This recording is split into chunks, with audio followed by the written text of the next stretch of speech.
Okay, good afternoon, everyone. Before we proceed with the seminar, I would like to give a few reminders. So, for the registration, I hope you have registered through the link provided by the PEMSEA Secretariat with the following information: your name, your position or designation, your agency or ministry, and your email address. For the online platform, I hope you have no problem downloading the Zoom online conferencing platform. We started accepting participants 15 minutes before, and I'm sure everyone is excited to start the seminar. And also, we would like to request participants to switch on your camera during the entire duration of the seminar. For your names, we would like you to please change your name into this format: 2-letter code, country code, then the acronym of your ministry or department, your first name, and your surname. For the question and answer session, during the Q&A session, should a participant wish to raise a question or make a statement, please use the raise hand button or the raise hand feature of the Zoom. The resource speaker or facilitator will then invite the participant to speak, where he or she will have to unmute herself or himself and speak, and then mute themselves again. Should there be any questions or concerns that you would wish to raise in the course of the seminar, you can raise this through the chat box.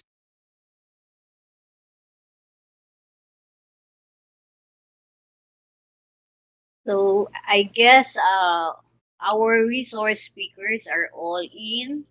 So we will now proceed with the seminar proper. Ladies and gentlemen, good afternoon again. Welcome to the regional seminar on biofouling management and invasive aquatic species. At this point, may I invite the PEMSEA Executive Director, Ms. Amy Gonzalez, to welcome participants to this webinar.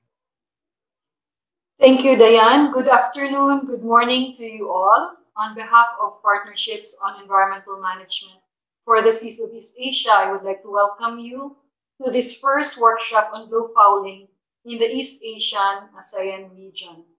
This topic is highly significant for our region given its prominent role both in terms of shipbuilding and repair and also as a significant shipping corridor. Furthermore, industries and communities are highly dependent on the maritime environment throughout this region, with coastal fisheries, tourism, and mariculture being of growing importance to the regions, with countries such as Thailand, Philippines, Indonesia, and the Philippines, to name a few, falling within the top 15 global aquaculture producers. Now, PEMSEA is a regional coordination mechanism created by 11 countries to foster healthy and resilient coast and ocean in the East Asian Seas region through integrated management solutions and strategic partnership. PEMSEA is the regional cooperation organization of this global project and is pleased to jointly organize this regional awareness raising seminar with the International Maritime Organization, which is the executing agency of the UNDP GEF-funded Global Partnership Project. Now, here to provide opening remarks on behalf of the IMO, please welcome Ms. Georgie Gurban, Head of the Projects Implementation Department of Partnerships and Projects of the International Maritime Organization. Over to you, Georgie. Thank you, Amy. Good afternoon again, ladies and gentlemen, distinguished participants. It is my pleasure to welcome you here today on behalf of the Secretary General, Mr. Kita Klim, who has a special interest in biofouling management and overall in the region. This event is being hosted by PEMSEA and organized under the IMO-led project GloFouling Partnerships, a truly international project to tackle one international major issue: aquatic invasive species introduced via ships biofueling. The issue of invasive species is a major issue when it comes to biodiversity conservation.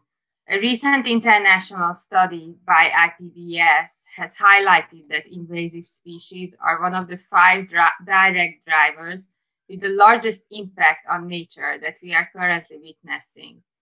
And this is true for marine diversity and marine biodiversity as well.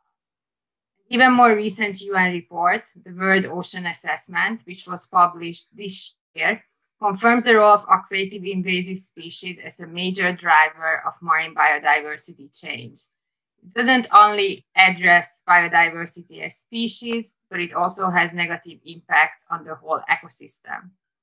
The assessment report also highlights the role of ships biofouling as a major transfer vector and calls for proactive vector management because eradication or removal of invasive species once introduced is almost impossible. Scientific research was increasingly showing that biofouling of ships is in fact a major vector. IMO has started working on the issue intensively. This has resulted in 2011 to develop and adopt by the IMO member states guidelines for the control and management of ships biofouling. These are guidelines, and you will hear a lot about this today, that guidelines, but they are not mandatory. I would like to highlight, however, that even though they are not mandatory, they do offer a set of best management practices on the international level to manage proactively biofouling and minimize the transfer of aquatic species. Despite this policy effort to address ships biofouling, some studies undertaken by IMO member states have showed how low the implementation, unfortunately, of these guidelines is. This shows that adopting international instruments, whether mandatory or not, is just the first steps. These measures need to be placed at the national level. They need to be domesticated. And there's also a very crucial role of the regional level to ensure a harmonized approach and that it is followed in the field and maintained amongst countries of the same region to avoid the diverging policies within a region hinder international navigation. Sorry. It is with all this in mind that IMO has come up with the GloFouling Partnership Project together with GEF and UNDP. The project aims to significantly help promoting Imo Biofilling management guidelines.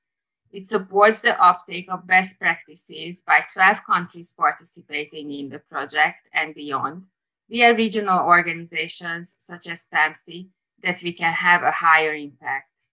Before ending my address, I would like to reiterate how important the regional level is for the success of this global endeavor to address invasive species and protect our common big blue. And I commend PEMSEA for volunteering to proactively be part of this effort by enrolling in the GloFouling Partnerships Project. It is our hope that all countries and key regional partners of PEMSEA will come together and join forces to take action.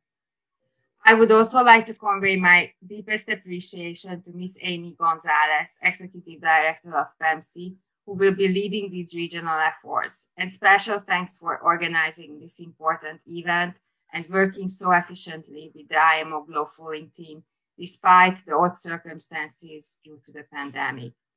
Thank you all again, and thank you all for being here today and for your active involvement. Thank you.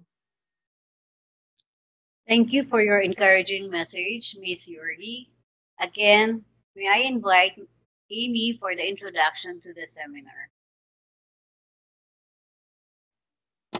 Thank you, Georgie. Thank you, Dayan. Before I introduce the program today, I would like to acknowledge participants coming from 15 countries. The countries are Cambodia, China, DPR Korea, Indonesia, Japan, Malaysia, Philippines, RO Korea, Singapore, Thailand, Vietnam, Mongolia, and as far as Egypt, South Africa, and the UK, where our IMO colleagues are based. So it's quite a significant attendance to this regional awareness raising seminar. Now, these participants are coming from national government agencies handling maritime, transport, port and shipping, environment and natural resources, fisheries, marine, and oceans. There are also participants from universities and research centers, the Women in Maritime Association, ASEAN, port and shipping sector, and other non-governmental organizations. So I'm pleased that we have this quite an interest on the topic today, as it is the first regional awareness raising seminar of the topic.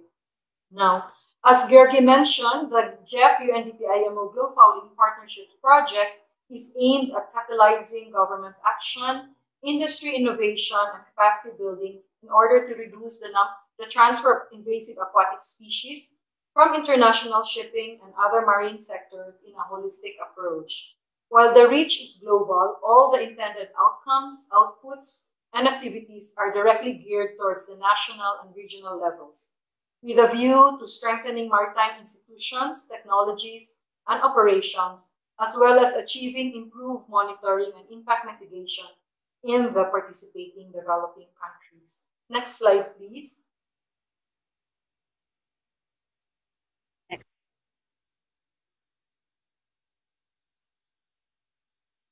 Hello. Okay, The objectives of the regional seminar, just to remind everyone, is to raise awareness on the issue of minimizing the transfer of invasive aquatic species through biofouling and helping build capacity of government representatives to participate in future meetings and negotiations on the issue.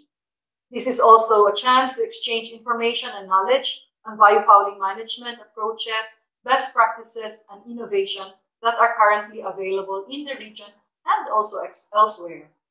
The third is to identify existing challenges, knowledge, and technical gaps in the region. And fourth is to examine and consider elements and options for regional cooperation and coordination of biofouling management measures that could feed into a strategy to promote regional harmonization of biofouling management. The seminar is considered as a preparatory meeting for a regional intergovernmental meeting to be conducted later in the year, with the goal of defining a regional strategy for biofouling management. So I hope we are all excited to learn, discuss, share knowledge and information about this interesting topic. Not much is known about this topic globally, actually, and publicly. And perhaps this group is among the less than 500 experts on the issue in the region, or even less. No? Next slide, please. The program is quite straightforward. We said that we will be here for 2 hours. Probably we may need to extend for another 30 minutes. So I hope you don't mind. And so we will have an introduction to the invasive aquatic species and biofouling, introduction to the international regulatory framework, an overview of the GloFouling partnerships. Then we will have a break, and then we will have the rapid regional and national assessment of what we know and have in terms of policies, plans, and capacity in the region, and also in the Philippines and Indonesia, who have started developing and examining their biofouling management. And then we end up with picking your brains on the elements to consider in examining options and developing a regional strategy in biofouling. Thank you. Thank you, Amy, for the quick introduction to the seminar. I think everyone is excited for the different topics that will be discussed this afternoon. But before we proceed with the seminar proper, may I request everyone to open their camera for the taking of photo. We will have 2 groups. So can we have your cameras open so we can take the photos? 1. For the first group, 1, 2, 3. Then for the second group, 1, 2,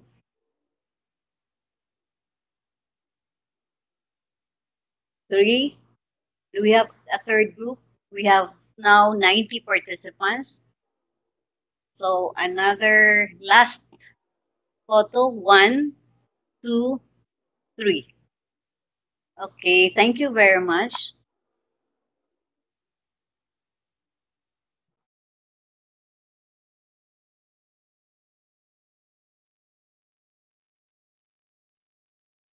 Okay, so ladies and gentlemen, we will now proceed to the seminar proper. We are all aware that the introduction of invasive aquatic species to new environments by ships has been identified as a major threat to the world's oceans and to the conservation of biodiversity. Our first topic on invasive aquatic species will be discussed by Dr. Sharifa Nora S. Ibrahim. And Dr. Ibrahim is the Deputy Executive Director, Program Services of the Coral Triangle Initiative on Coral Reefs, Fisheries, and Food Security Regional Secretariat. So, ladies and gentlemen, let us welcome Dr. Nora.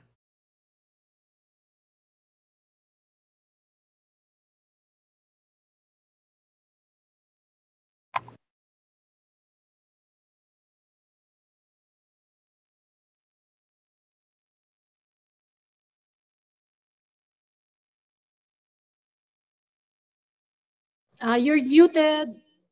You're muted.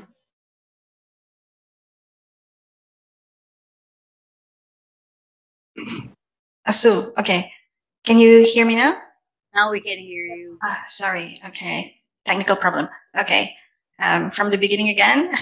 So, good afternoon, and thank you for the kind and generous introduction.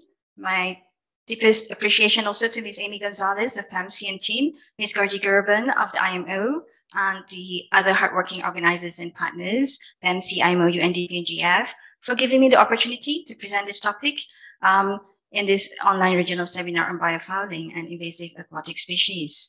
I was requested to make the presentation general and not too scientific or technical, and it is my pleasure to present this now. Dear distinguished participants, ladies and gentlemen, without much further ado, let's begin. Next slide, please.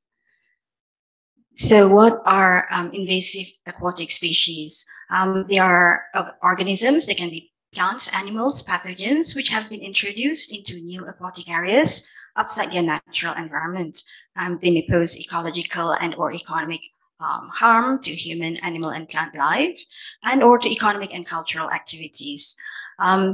A newly introduced non-native aquatic species can find its new habitat unwelcoming and die off, or can survive with little environmental impact, or can take over and become invasive and harmful. And that's what invasive aquatic species can be. They may cause irreversible damage to aquatic biodiversity and is one of the main threats to the world's freshwater and coastal and marine ecological systems, and one of the drivers of biodiversity loss.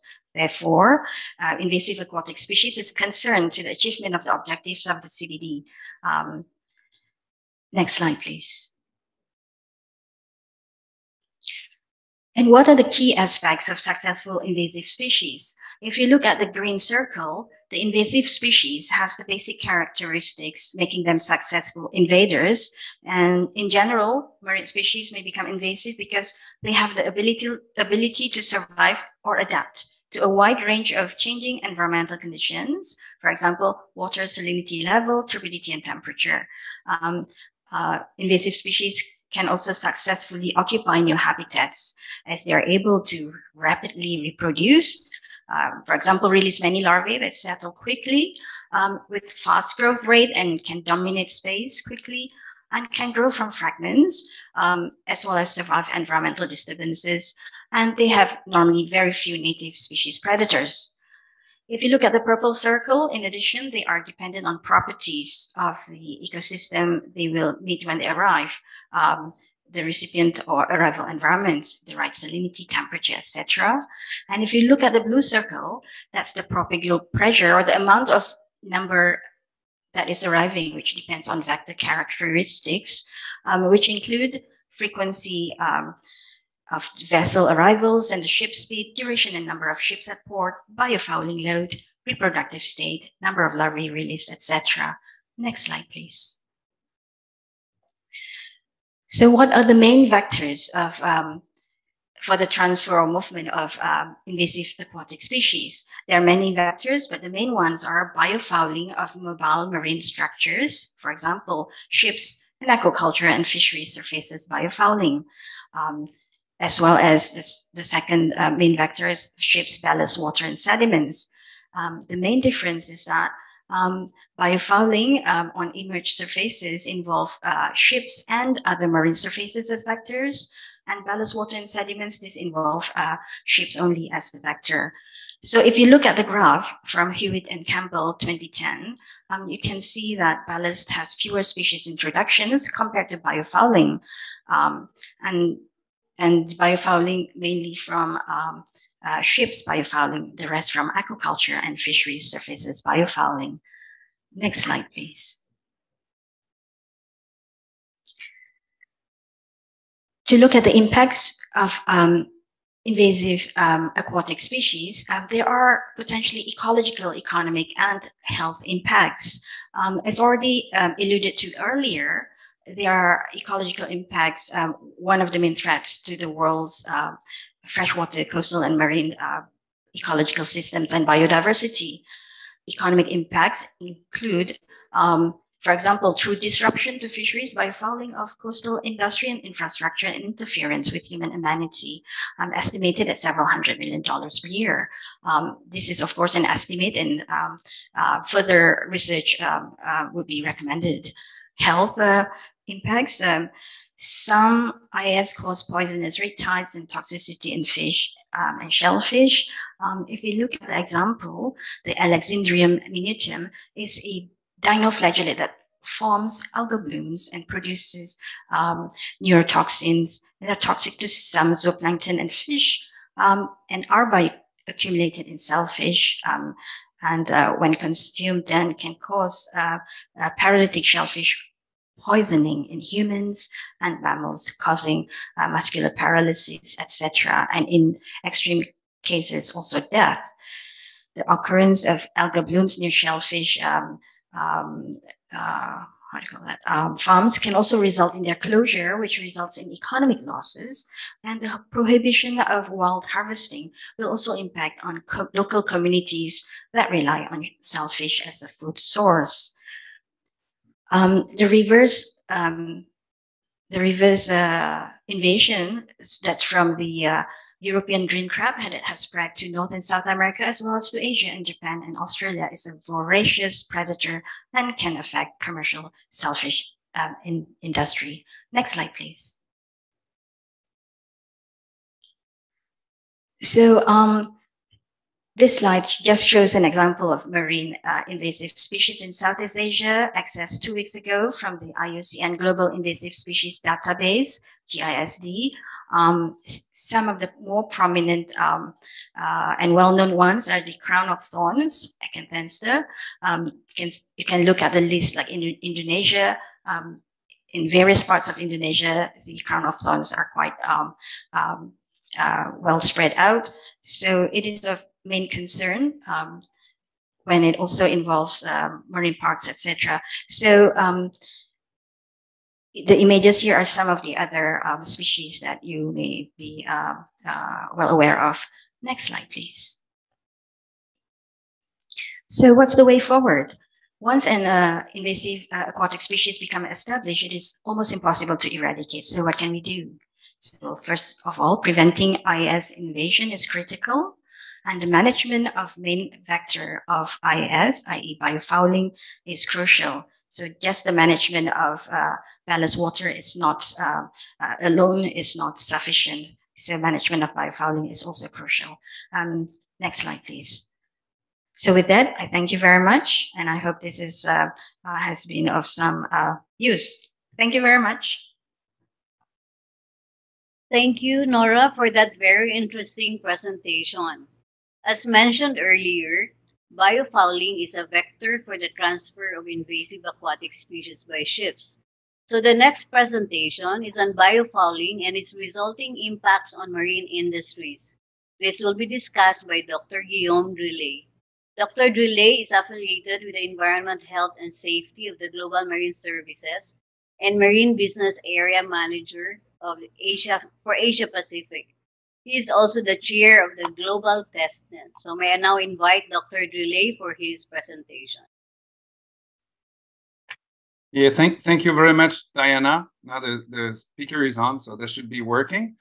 So I'm the lucky one because I'm going to talk about biofouling, but not invasive species. And what I'm going to introduce you to, like Nora said, in a simple way, is what is the process of biofouling and how can this impact industries, not only shipping, but also other industries, just to give you a bit of an overview of what do we talk about when we talk about biofouling. Next slide, please. So biofouling is a natural process. It occurs everywhere in the world. And so as soon as you drop a structure in an aquatic environment, you will start to have a process, the process of biofouling. And it starts with an interaction of the molecule with the surface that you put in the water. And eventually you will have a settlement, a colonization of that surface by bacteria, unicellular microalgae, and so on. And these organisms are going to start producing substances and releasing substances that create a small biofilm, a slime. And on that slime, other organisms will start their colonization process, eventually ending up with a biofouling that can go from a very slim, a very slim layer of organism to a very rough accumulation of kilograms of mussels and so on per square meter and so on. So we separate basically what we call the microfouling, which is a slime which contains a lot of microorganisms, so unicellular, and macrofouling, which contain large organisms, which can be soft, so algae, bryozoan, and so on, or which can be hard with calcareous structure. And that would be, for example, barnacles and bivalves, tube worms, and so on. And so it's a totally natural process, but necessarily when we talk about biofouling, most of the time we talk about the bad side of biofouling. Next slide, please.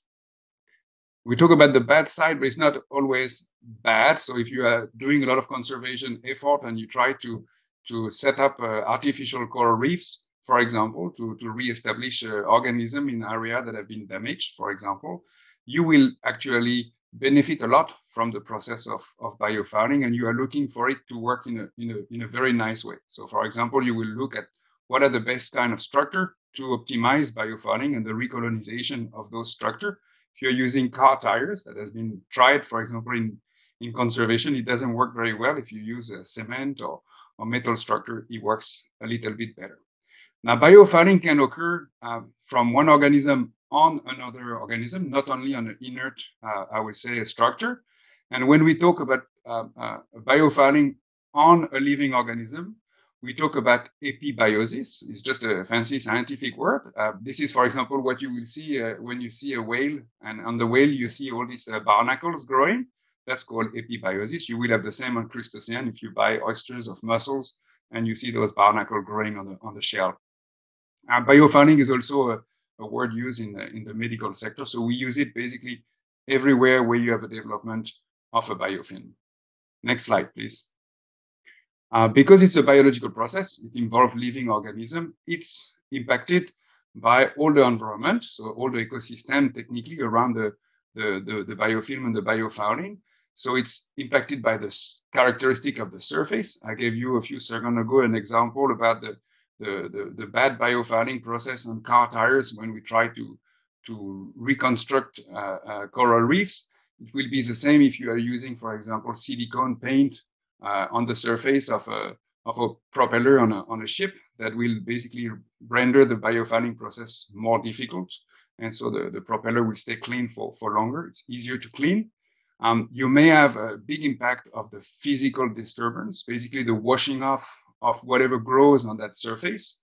So if we take a simple example, the example of the whale a bit earlier, if you look at a whale, you will see a lot of biofouling on its back, but you will rarely see a lot of biofouling on its tail because the tail is moving a lot faster. So you have much more difficulty for organisms to settle and colonize that area. So it's the same on a ship. The part of the ship which are subject to strong flow will be less prone to biofouling than the part of the ship which are basically niche area, protected area with less physical disturbance.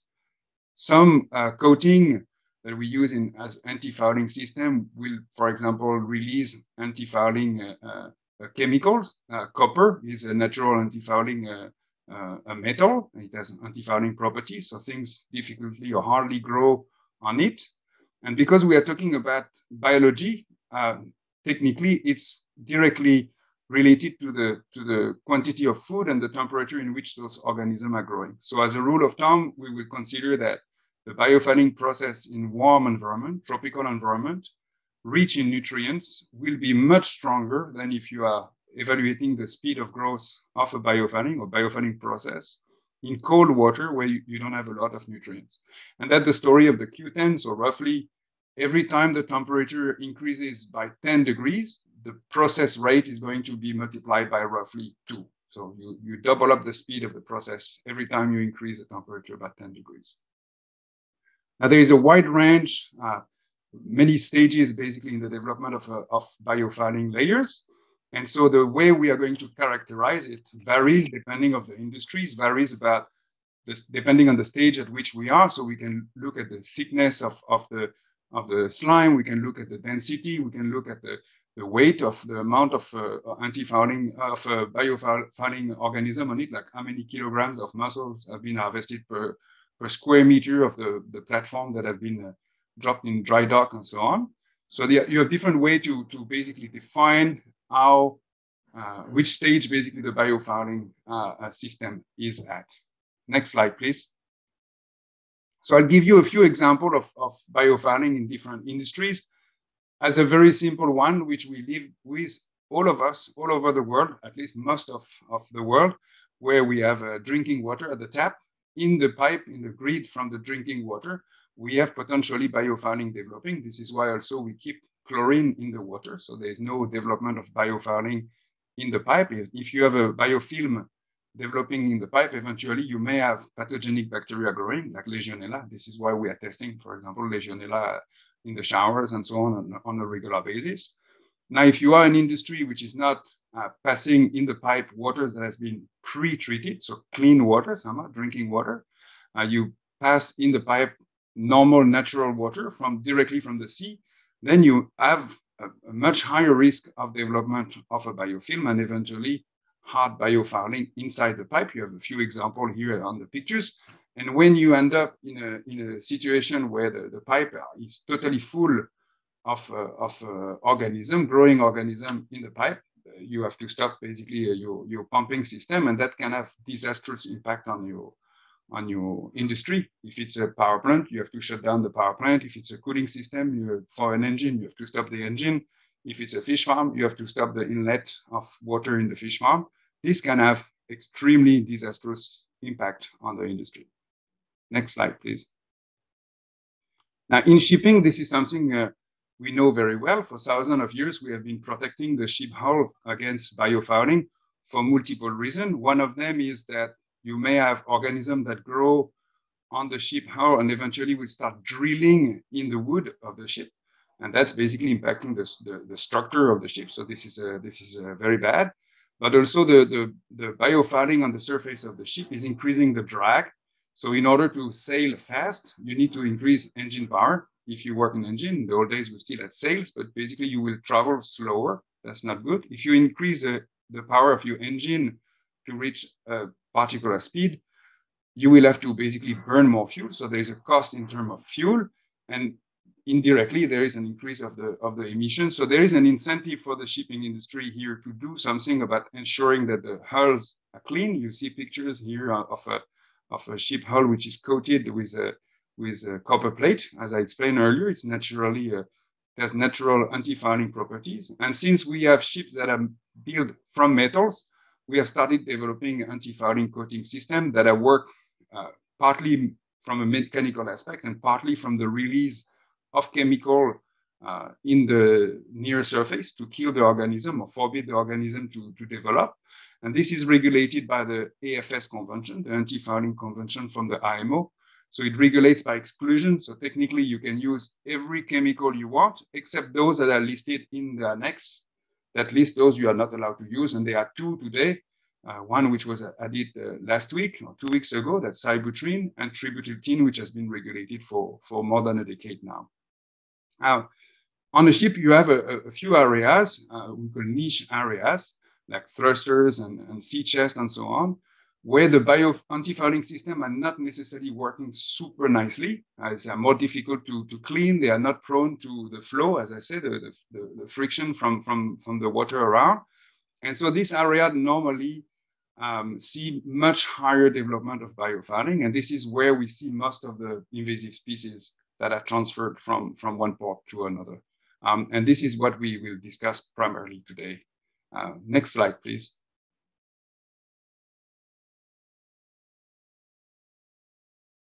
Now, another industry which is highly impacted by biofouling is aquaculture. And aquaculture is 90% of the world production is in Asia. So for us in this region of the world, it's very important. Similarly to the shipping industry, when you have a large amount of biofouling on the cages, on the nets, basically you will increase the drag. And when you increase the drag on a cage, it means that you need to increase the strength of the mooring, which costs money, to make sure that your cage is not basically washed away when you have storms or strong current. But you will also have a decrease of the, I would say, production capacity of your cage because you have less water exchange. So the water quality inside the cage is not exchanged fast enough, and the fish don't have good water quality to grow in. Eventually, some organisms on the net can be organisms that are going to cause irritation on the skin of the fish, eventually causing damage and secondary infection of the fish skin. For example, when you get the stuck by jellyfish and so on, the fish as well may have that impact. And if the skin is damaged, as I say, you may have secondary infection, eventually mortality, but also the fish may not look as good as a fish without infection. So you have more difficulty to sell it at a high price. So you have to basically sell it as fillet, and it's much lower price. So for the fish farmer, it's a big impact. You have the same on the mussels and oyster farms. So if you are selling oysters, which is basically full of epibion, so this other organism growing on it, the price of your product will be lowered. And you have a few examples here of how oyster farmers can return bag of oysters to protect basically the oyster growth from biofouling to increase the flow of the water through the bag. Now, in aquaculture, it's a bit special because we use biofouling as well in closed systems, so what we call recirculated aquaculture system. We use the process of biofouling in a controlled manner in order to develop what we call biofilters. So it's filters basically with a lot of beads, high surface, where we develop biofilm in order to remove the nutrient from the water so we can reuse the water multiple times. And we have a couple of examples in Asia Pacific where we are doing multi-trophic aquaculture system, where we are going to use other organisms, basically in symbiosis in the system to feed on the biofouling in the cage. So we have an example here of a farmer in Singapore who is using lobsters to clean the cages. So he's producing fish and lobster in the same cage. Next slide, please. And this is my last slides, actually. And my last slide is about operational sensor. This is a relatively new topic, which is severely impacted by biofouling, and for which biofouling management is extremely important. So you see more and more operational system, IoT system is very fashioned these days to talk about big data and IoT. So basically operational systems, so forecasting water quality, and so on, forecasting the development of algae bloom, for example. And this is based on the measurement of sensors that are sitting in system at sea. And if those systems are actually full of biofouling, the accuracy of the measure is not there anymore. And if you have bad results included into your forecasting system, your forecasting system is not going to work. So it's very important for those particular operational sensors to have a system to protect them from biofouling so the accuracy of the measure can last much longer. And that is it for my introduction on biofouling. Thank you. Thank you, Guillaume, for that enlightening presentation. We will now proceed to the Q&A session. Since we have limited time, we suggest that questions should be direct, concise, and relevant to the two topics presented, that is AIS and biofouling. If there are more questions, you may send it through the chat box, and concerned speakers may respond to your questions directly. So at this point, we are now open for your questions or clarifications. You may use the chat box or you may use the raise hand button to be recognized.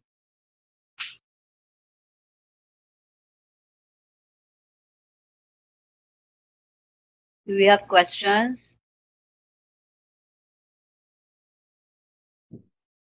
So Nora and I have been very clear.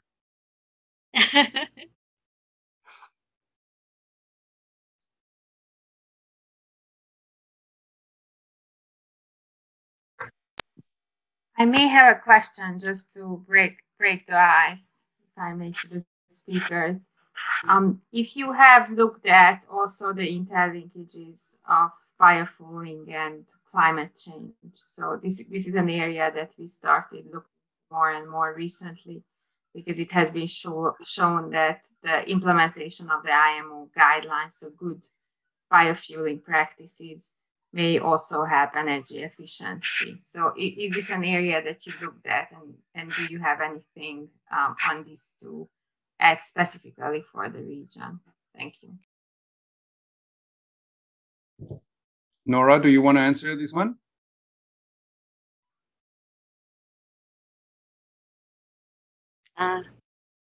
Nora,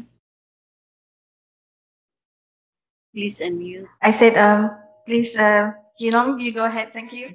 Okay, so myself, I have not carried out any studies on the impact of climate change on the impact on biofouling, but necessarily when the temperature increase, all the process rates are going to increase. So naturally, at the same spot, at the same area, if the temperature increase, you are more prone to have, I would say, faster development of biofouling.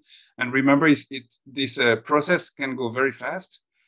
And it's a sequence of accumulation that is really important. And so the longer you stay with a high temperature with a lot of nutrient, the more biofouling you will have.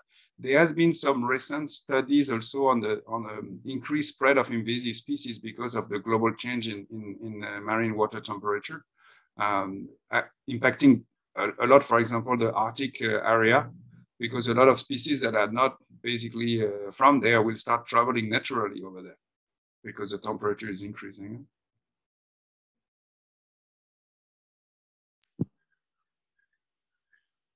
Thank you. Indeed, it's a circle, really, because at the same time, good biofueling practices improve energy efficiency of the ships too, which result in less emissions, less climate change. But if we don't do anything, then there's more climate change, and more climate change results to more invasive species. Yes. Thank you. So we should break the cycle. Absolutely. Thank you, Yorji. There is a question in the chat box. Can you explain more details on the effect of biofouling with underwater noise? Yes, so all the sensors, basically, if you have a layers of biofilm on any sensors, mechanical, physical, so they will all be impacted eventually by biofouling. So the challenge here is really to find a way to keep the sensors clean of biofouling in order that the sensor can measure appropriately, basically. And you have a lot of different approaches that have been used in the sensors developer. So you have many different companies developing those sensors. Some have a small windshield wiper, basically cleaning the tip of the sensors. Some are using copper tape to cover the sensors and so. And it's not on the, I would say the noise itself, is on how the sensor is going to measure the noise and how those membranes are going, the hydrophone are going to basically vibrate to measure that noise basically in the water. So it's all sensors which are impacted. Thank you. It goes very fast, huh? If you drop a water quality sensors outside the water in the offshore of Singapore here, for example, where I'm living, within a week or two, you will start to see some biofouling and you will see a big drift on your measures. So when you have buoys with water quality sensors, you need to go and clean them every 1 or 2 weeks, basically. It's very labor intensive. Thank you, Guillaume. Are there more questions?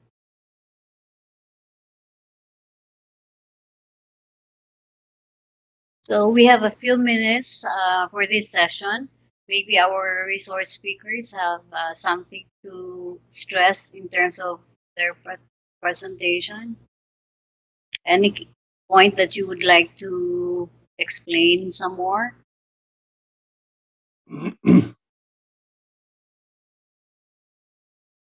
Yeah, I think the focus today is really on the invasive species.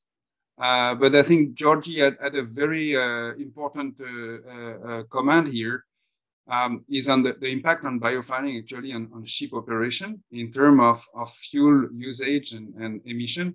Some of the ship management company, they don't pay the fuel, they are charterers. So someone else is paying the fuel. So it doesn't necessarily become a priority. And so ensuring that biofiling is managed actually indirectly will ensure that those kind of, I would say, ship managers or so will have operation that will decrease emission. Emission is a very, very important topic. It's not something we can really miss because we have only one shot here all together.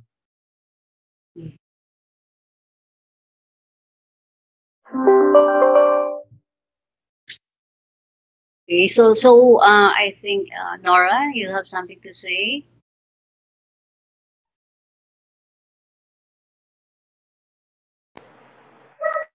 Please unmute Nora, yourself. you're on mute. Sorry. Again. So just to remark again on the climate change, I'm just wondering what it would be when the warmer seas go further in the higher latitude, and then you get more species migrating to the north, and then you may even get different biofoulings, and whether the anti-fouling would be effective for various places, as well as if there are any non-chemical or rather organic kind of anti-foulants for ships already. Thank you. I guess I see a question from John.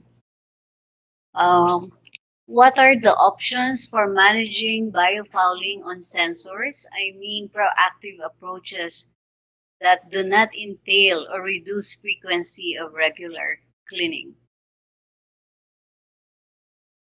Maybe this is for Guillaume. Yeah, I can try to answer this one. So as I said, there are many different approaches that have been used by different sensor developers.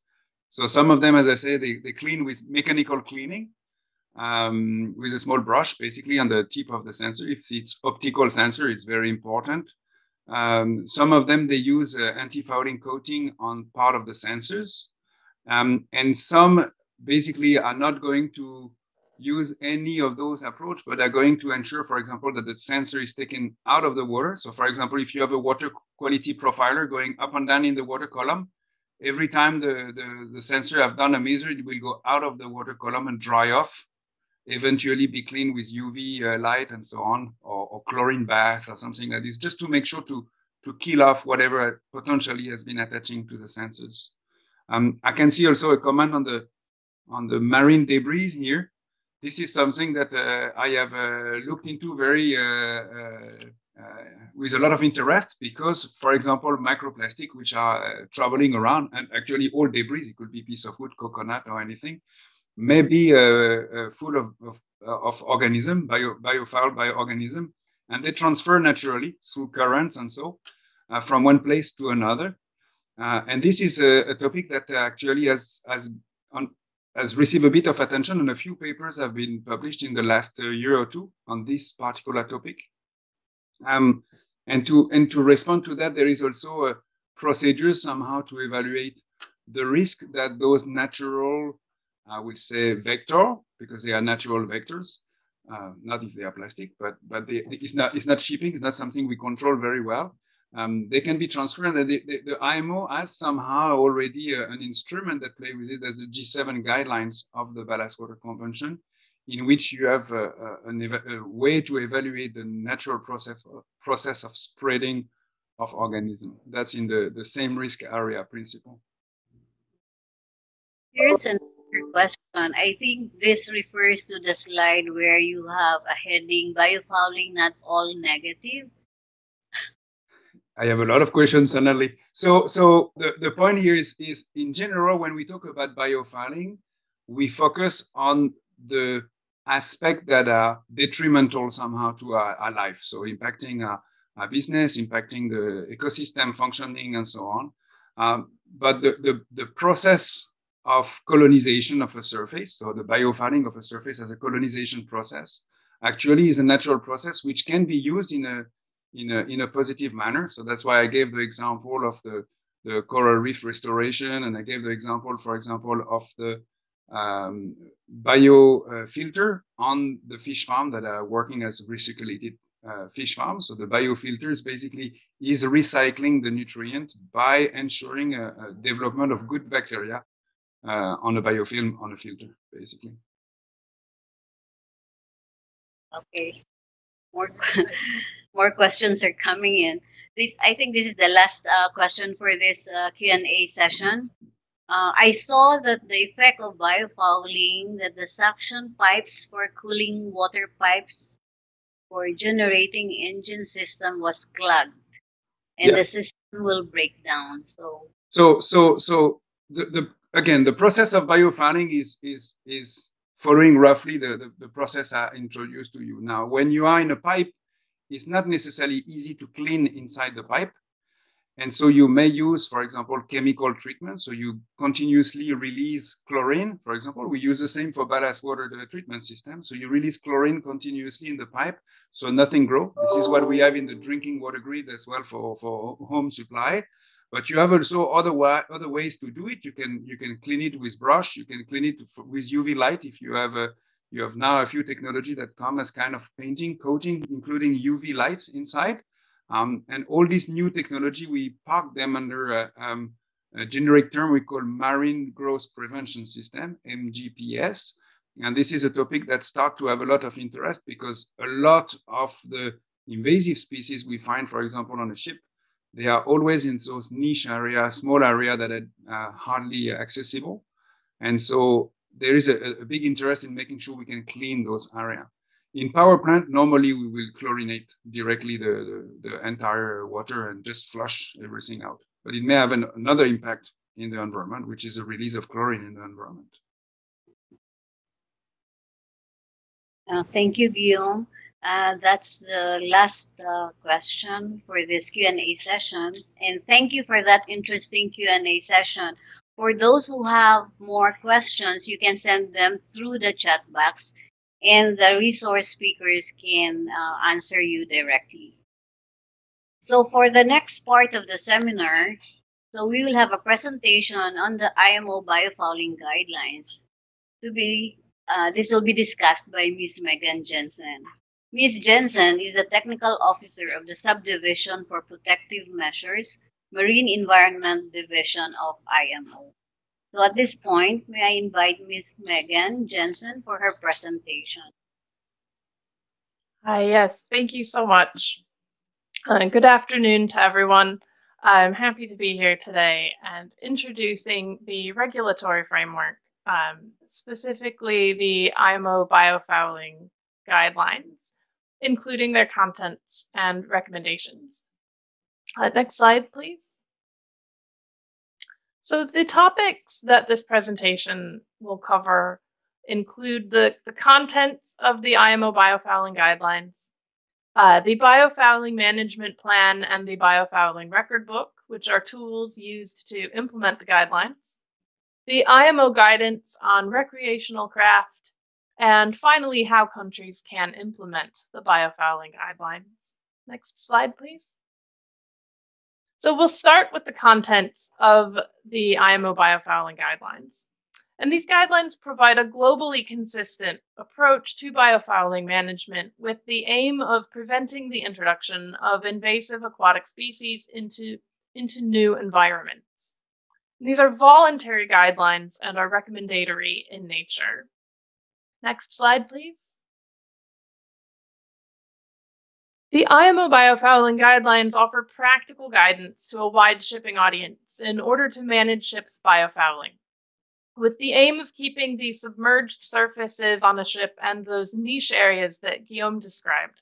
And these include internal seawater cooling systems and other difficult to reach areas of the ship, The goal is to keep these as free from biofouling as possible in order to minimize the risk of transferring invasive species. This includes implementing best practices, such as making sure that the appropriate or an appropriate anti-fouling system is installed, including or in the installation of a marine growth prevention system, and ensuring that the holes are regularly cleaned to remove any fouling material. The guidelines also include tools such as the Biofouling Management Plan and the Biofouling Record Book. These guidelines were adopted by MEPC 62 in July of 2011. Next slide, please. The guidelines define a ship as a vessel of any type whatsoever operating in the aquatic environment. So in addition to freighters, tankers, and barges, this definition of ship also includes all other types of vessels, including hydrofoil boats, air cushion vehicles, submersibles, other floating craft, fixed or floating platforms, and floating storage units or floating production units, as you can see in the images on the side here. Next slide, please. The guidelines were developed in order to have a very wide audience and to be of use to anyone involved in biofouling management.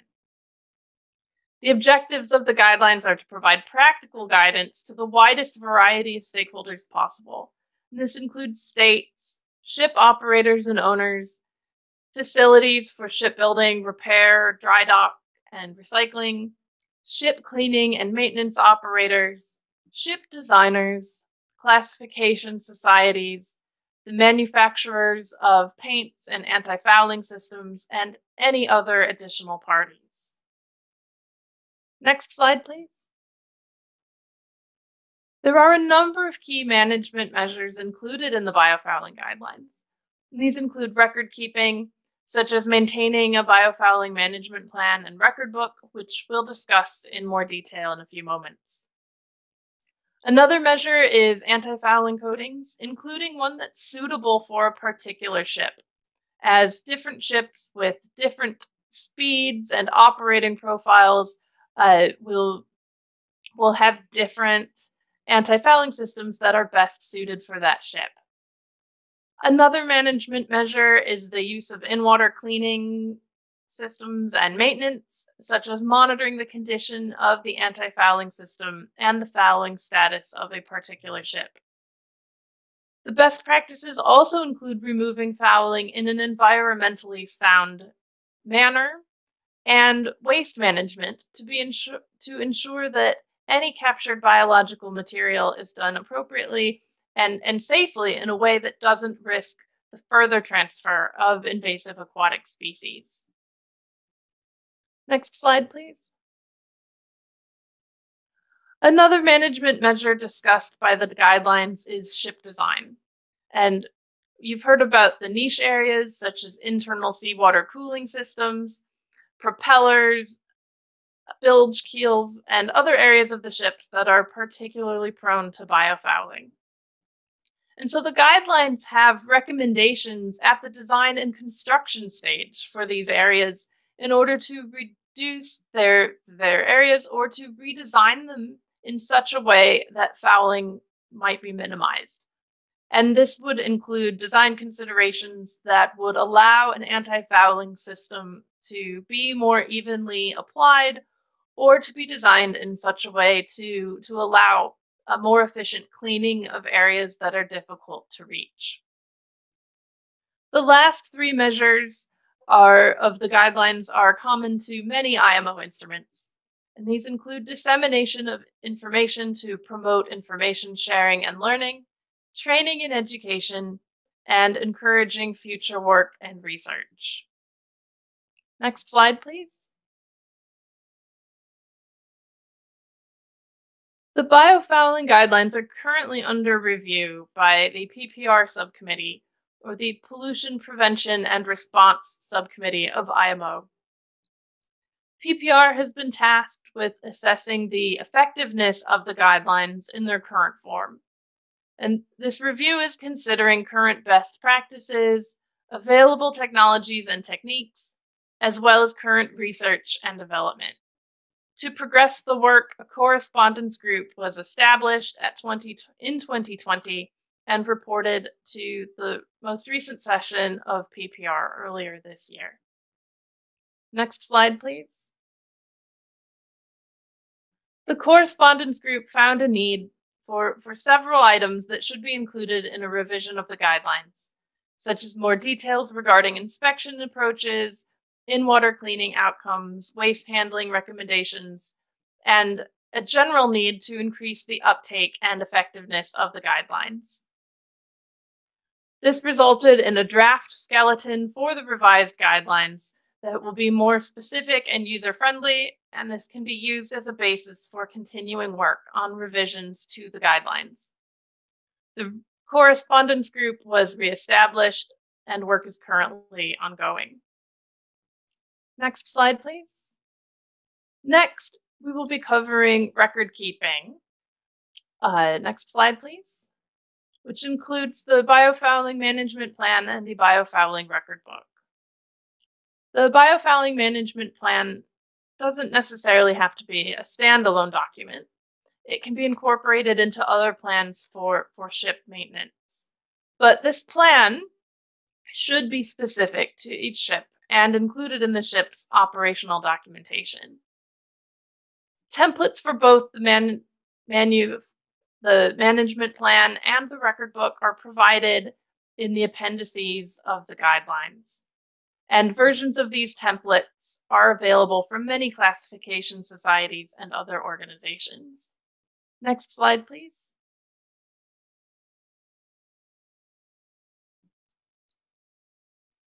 The templates include recording details of the particulars of the ship's operating profile and routes, the niche areas, any installed anti-fouling systems, and safety procedures for the ship and crew. Next slide, please. And here's a template for a biofouling record book, and provided in the appendix to the guidelines. Next slide, please. In addition to the particulars of the ship, the record book should include any details of the anti-fouling system, such as any inspections or repairs that have been done. Next slide, please. Now we will move to the guidance on recreational craft that was developed at IMO. And this guidance was developed to be used by all owners and operators of recreational craft less than 24 meters in length. Next slide, please. Recreational craft are an important vector for the transfer of invasive species due to their large numbers and their operating profiles, which make them particularly susceptible to biofouling, and thus the risk of transferring invasive species from one locale to another. We know that ocean-going commercial vessels may transport invasive species across long distances, and that they are responsible for many primary introductions, in particular to main ports.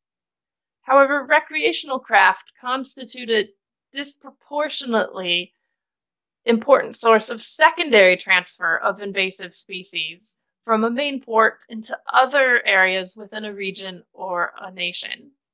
And this is for a few reasons, but one of them is that recreational craft tend to have long periods of inactivity, they have relatively slow speeds when in motion, and because they travel to many different locations, which are not frequented by large commercial ships. Therefore, these areas may be less intensely regulated or monitored. Additionally, sometimes the anti-fouling systems on recreational craft are poorly maintained, which leads to heavily fouled recreational craft, as you can see on the images to the right.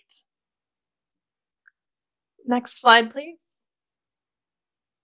The guidance for recreational craft has many of the same recommendations as the biofouling guidelines that we just discussed, such as recommendations on anti-fouling coatings, how to minimize biofouling in niche areas, inspection and cleaning, recording biofouling activities. But the guidelines for recreational craft also contain specific recommendations for trailered craft. Trailered craft are known to cause the spread of invasive species, especially in lake systems, because these vessels are transported between otherwise unconnected bodies of water for fishing, sports, and recreation. Next slide, please. Finally, we will discuss how to implement the biofouling guidelines. Next slide, please. Key aspects for member states when implementing the biofouling guidelines include taking the guidelines into consideration when adopting national measures on biofouling management. Also, clear information on biofouling management should be disseminated to ships and stakeholders. For example, administrations should provide ships with timely, clear, and concise information on biofouling management measures and treatment requirements, and with any available information on particular invasive aquatic species that may be present in an area or port. They should also ensure that shipping agents are familiar with biofouling management requirements, treatment procedures, and any other information that is needed in order to obtain entry clearance.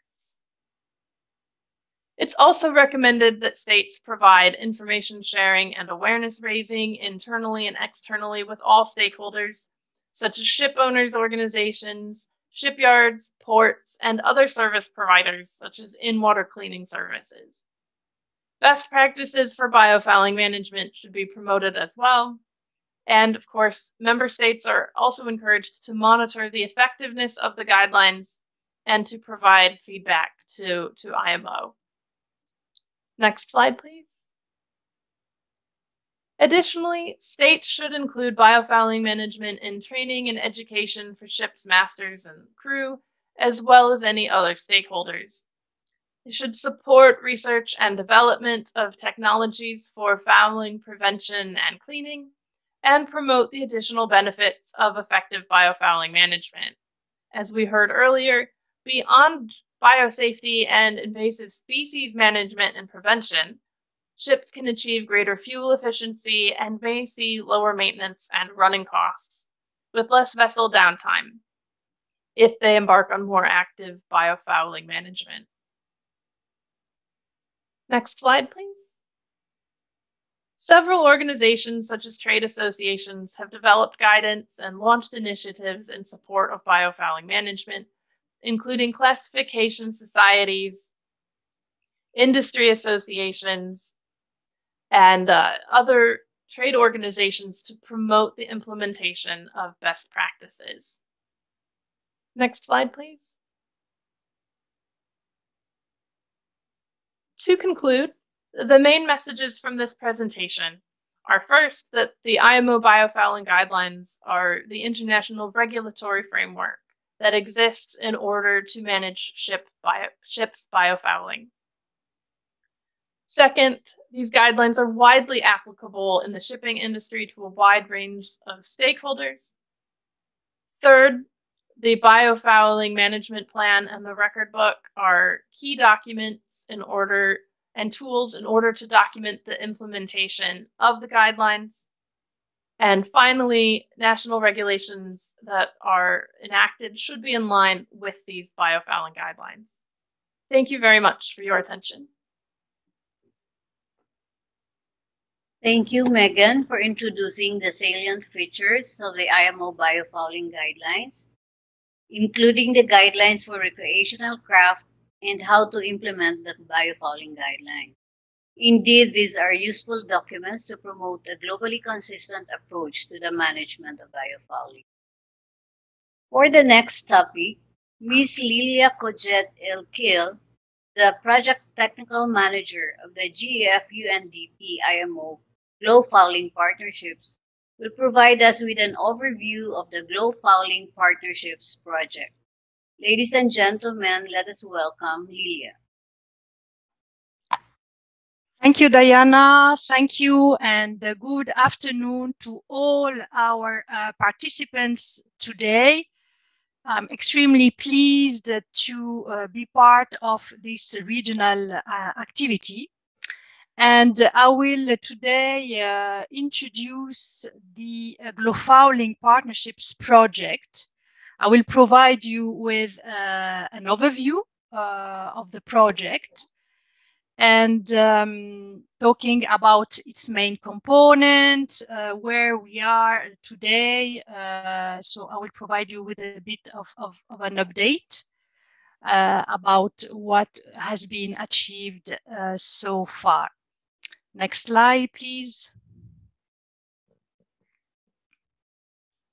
So as I said, I'll talk a bit about the project and also what are the resources that were developed since the project started and are now available for use by interested countries and stakeholders. Next slide, please.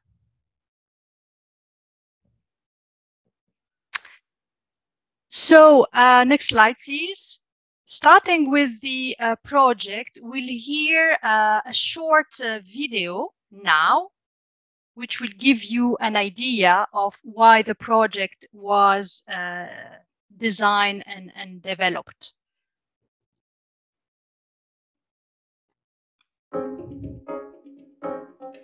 Wakame is an edible seaweed, yet it's been identified among the most invasive aquatic species on our planet. In one European country, the power generation industry spends more than $10 million annually trying to stop the Australian tube-worm clogging up cooling water intakes. These are just two examples of an insidious problem that's occurring all over the world. Invasive aquatic species introduced by biofouling. But how does it happen? When surfaces and structures are exposed to the sea, aquatic organisms, some of them invasive, can build up rapidly. Left untreated, they can have severe consequences. Once introduced, invasive aquatic species are almost impossible to eradicate, and they can pose a major threat to biodiversity and destroy healthy marine ecosystems. They can damage human health and have a negative effect on tourism. And dealing with invasive species can cost huge sums of money. A range of key maritime sectors and activities, including shipping, oil and gas, renewable ocean energy, recreational boating, deep-sea mining, aquaculture, and fisheries, can be affected by biofouling and spread aquatic invasive species. And biofouling on ships can also increase hull resistance, resulting in higher fuel consumption and more greenhouse gas emissions. But there is a solution. A global project led by the International Maritime Organization has been set up to tackle this problem head-on. Backed by the Global Environment Facility and the UN Development Programme, IMO's GloFouling Partnerships is bringing together stakeholders from all over the world to develop and share solutions to biofouling. Working closely with pioneering countries, industry, and institutional partners, GloFouling Partnerships will raise awareness, foster research and development, share best practices, including IMO's own Biofalling Guidelines, and help promote technical solutions. So if you want to help protect biodiversity and be a part of the global solution, see how the GloFouling Partnerships project can help you.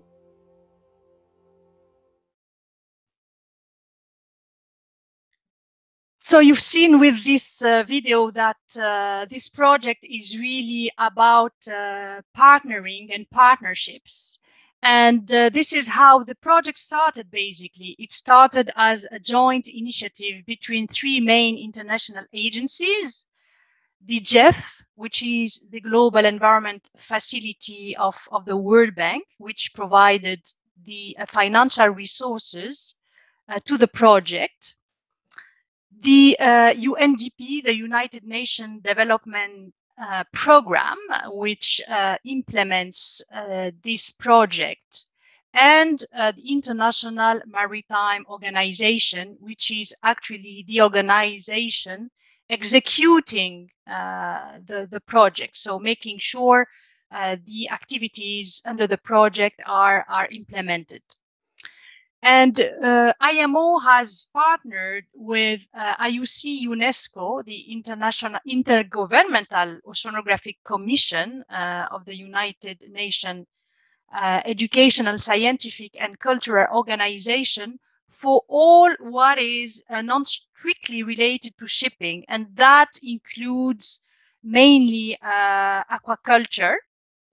And I know that aquaculture is a huge sector in your region. So the project also addresses the impact of biofouling on aquaculture. The project has a duration of 5 years. It is expected that the project will end in 2023. So we're midway, I would say, with the implementation of the project. And its main objective is really to assist countries in the implementation of the IMO Biofouling Guidelines that were outlined earlier on by Megan. So that's the objective of the project. Next slide, please. And we actually do this by implementing a series of technical cooperation activities directed to beneficiary countries. So over the duration of the project, we will be implementing over 400 activities. And you can see here on the slide some of the outputs that are expected to be produced under the project. So we will be producing and publishing a number of technical guides for the countries and best management practices.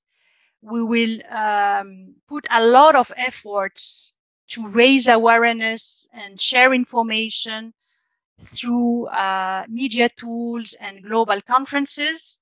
And of course, one of the main output will be to capacitate participating countries through training courses and seminars and workshops, including at the regional level, such as the event we are participating in today, which is really focused on raising awareness about the issue. Next slide, please. So I talked earlier on about our participating countries. So you can see here our 12 countries. And those are what we call lead partnering countries, because these countries have volunteered to be part of the project and lead and conduct national reforms to deal with biofouling management. So they have committed to undertake these reforms and also to lead the way and showcase what can be achieved at the national level to other countries. Next slide, please. So a little bit of an update about where we are with the efforts by our lead partnering countries so far.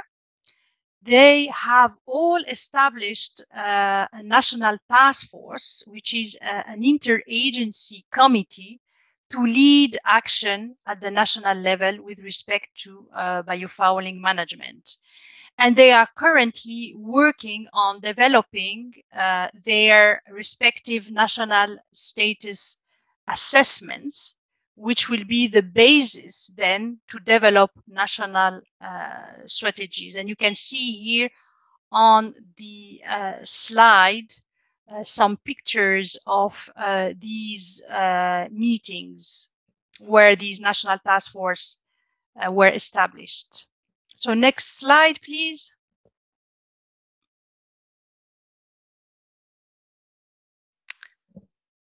So these countries are also leading the way, as I said, and they do it using the fact that they are part of regions.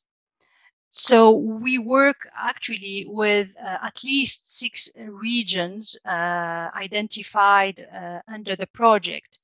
And this is why events such as this one today is very important. And this work we do with the regions and with the regional coordinating organizations such as PEMSEA is going to be an opportunity also for other countries of the region to participate in the regional activities and regional discussion about biofouling management. And for example, in the Southeast Asia, so we have 2 lead partnering countries, which are the Philippines and Indonesia. And we will also have Malaysia and China, which are partnering countries benefiting from the outcome of the project at a later stage. But this work we carry out with the regions are super important for us to increase our outreach and make sure there is a discussion taking place at the regional level. Next slide, please. So to support our work at the regional level, we partner with 5 regional coordinating organizations, including PEMSEA, of course, and you can see here on the slide who are these 5 regional organizations.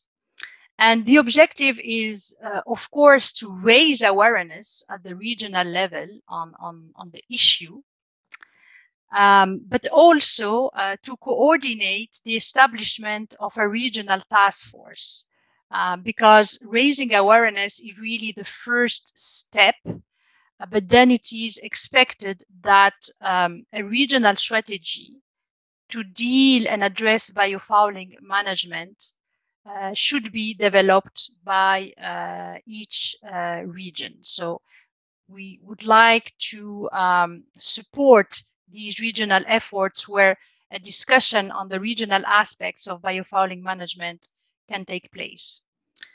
These coordinating organizations will also support national efforts carried out by our lead partnering countries and partner countries at the national level, and they will also represent the region in global meetings and conferences that are organized by IMO, by the project, or by external stakeholders.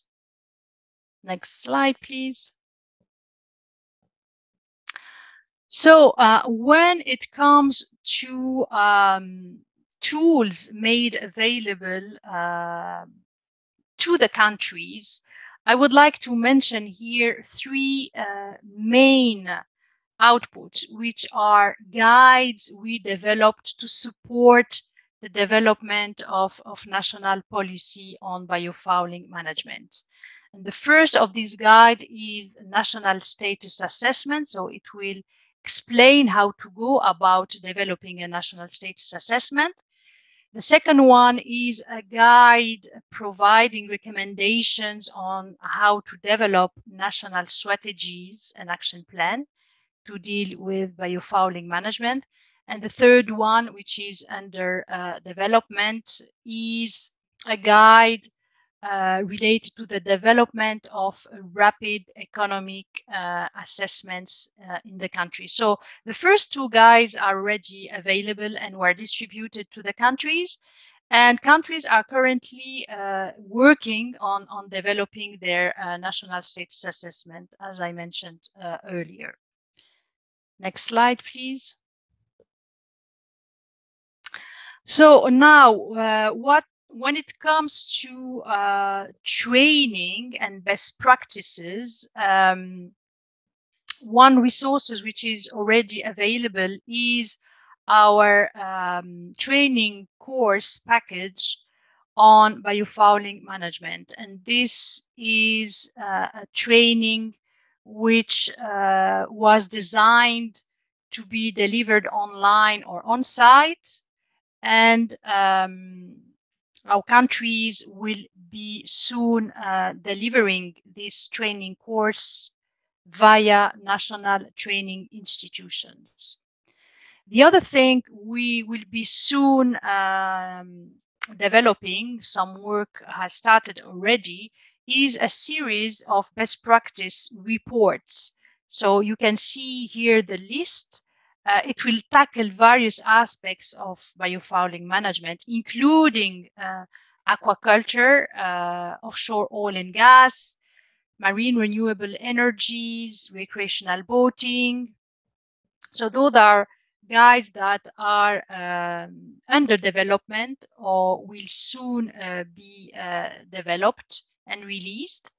And we also have reports on some specific aspects of ships biofouling management, such as what are the best practices to conduct inspections, ship inspections, dry dock operations, how to use biofouling management plans and record book, and how to carry out in-water cleaning in an environmentally friendly and safe manner.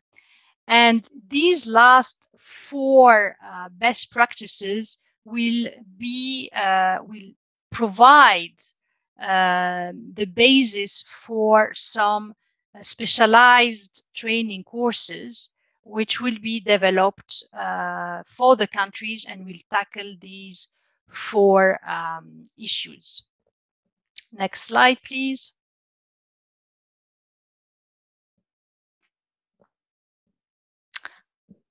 So another thing I would like to mention is the industry component of this project. As I said, the GloFouling Partnerships project is about partnering with stakeholders. And under this pillar of the project, we have set up a global industry alliance, which act as a platform of collaboration for the private sector. This is important when we think that the IMO Biofouling Management Guidelines are directed to a series of stakeholders from the private sector, from the private shipping community. So the project was designed in a way that these stakeholders can also contribute to implementing these guidelines, because they have, of course, a lot of operational experience, and they will be discussing, ways and means to progress the implementation of IMO guidelines on biofouling management. Next slide, please.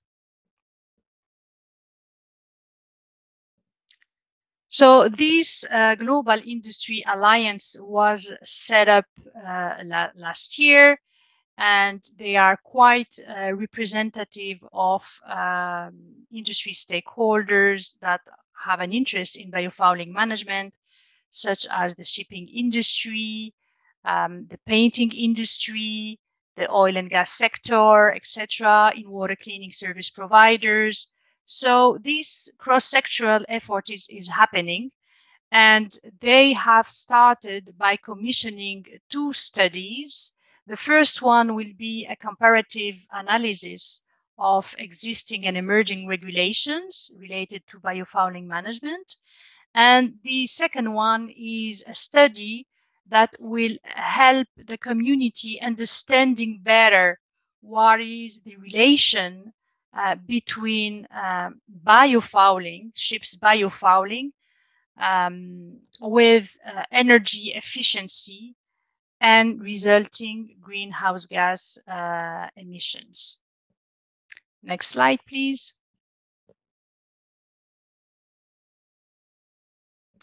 So next, I will talk a bit about the resources that are available. Next slide, please. Next slide, please. We have put a lot of efforts to raise awareness on the issue of biofouling and the transfer of invasive aquatic species since the project started. And we have developed tools for the countries and for actually stakeholders and whoever is interested in this issue.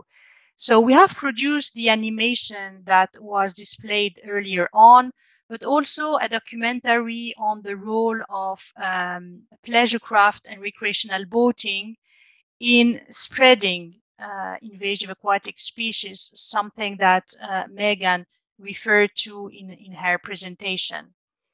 We are also conducting a series of webinars on some specific topics or aspects of biofouling management, and the recordings of these webinars are available on our website.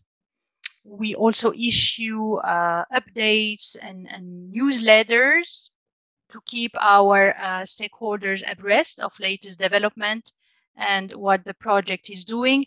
And we also have printed material that again can be used for raising awareness by countries and whoever would like to and spread the word about this issue and what the project is doing.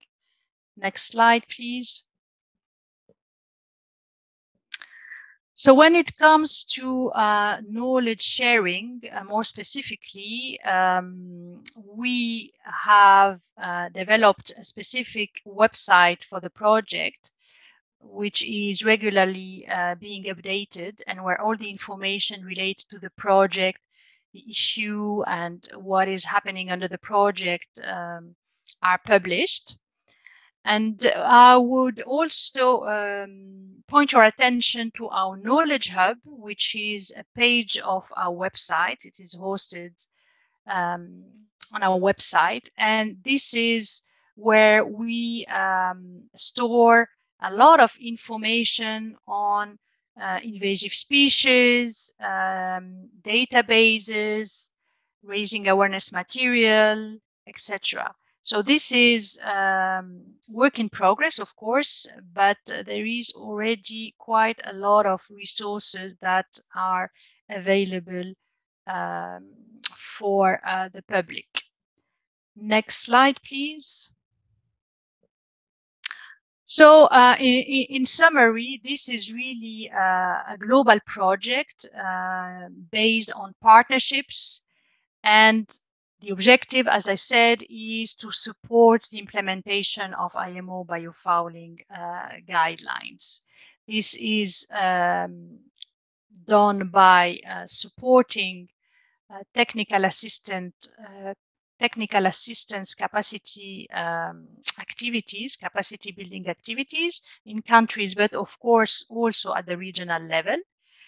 And the idea is also via our GIA and other means to share knowledge and foster and facilitate technologies and best practices uptake. Next slide, please.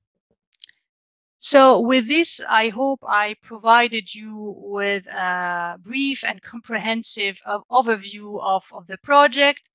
I thank you for your attention, and I encourage you to visit our website, glofouling.imo.org. Write to us if you have questions about the project. And last but not least, please follow us on our social media platform. LinkedIn, we have a dedicated page, Instagram and Twitter. So with this, if you have any question, I would be very pleased to answer these. Thank you for your attention.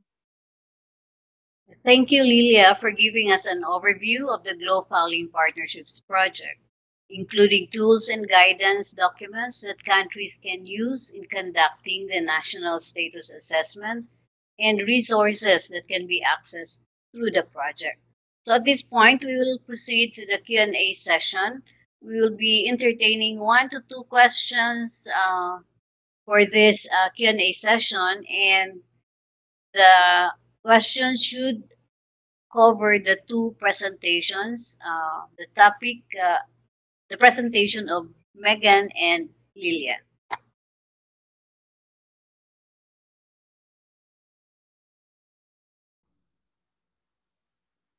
Excuse me. Good afternoon. Good afternoon. Okay, good afternoon. I'm sorry. I am willing to tell everybody that about the reason. Firstly, about the reason I was late, because before that I met with a delegation of the inspector from the Ministry of Public Works and Transport, because I'm the director of internal audits, so I must meet them. I'm sorry I was late. And on the other hand, I confused the time between Cambodia and the Philippines. This is the reason. I'm very, very sorry. And can I have one question concerning Ms. Lilia's presentation for the training course on biofouling management?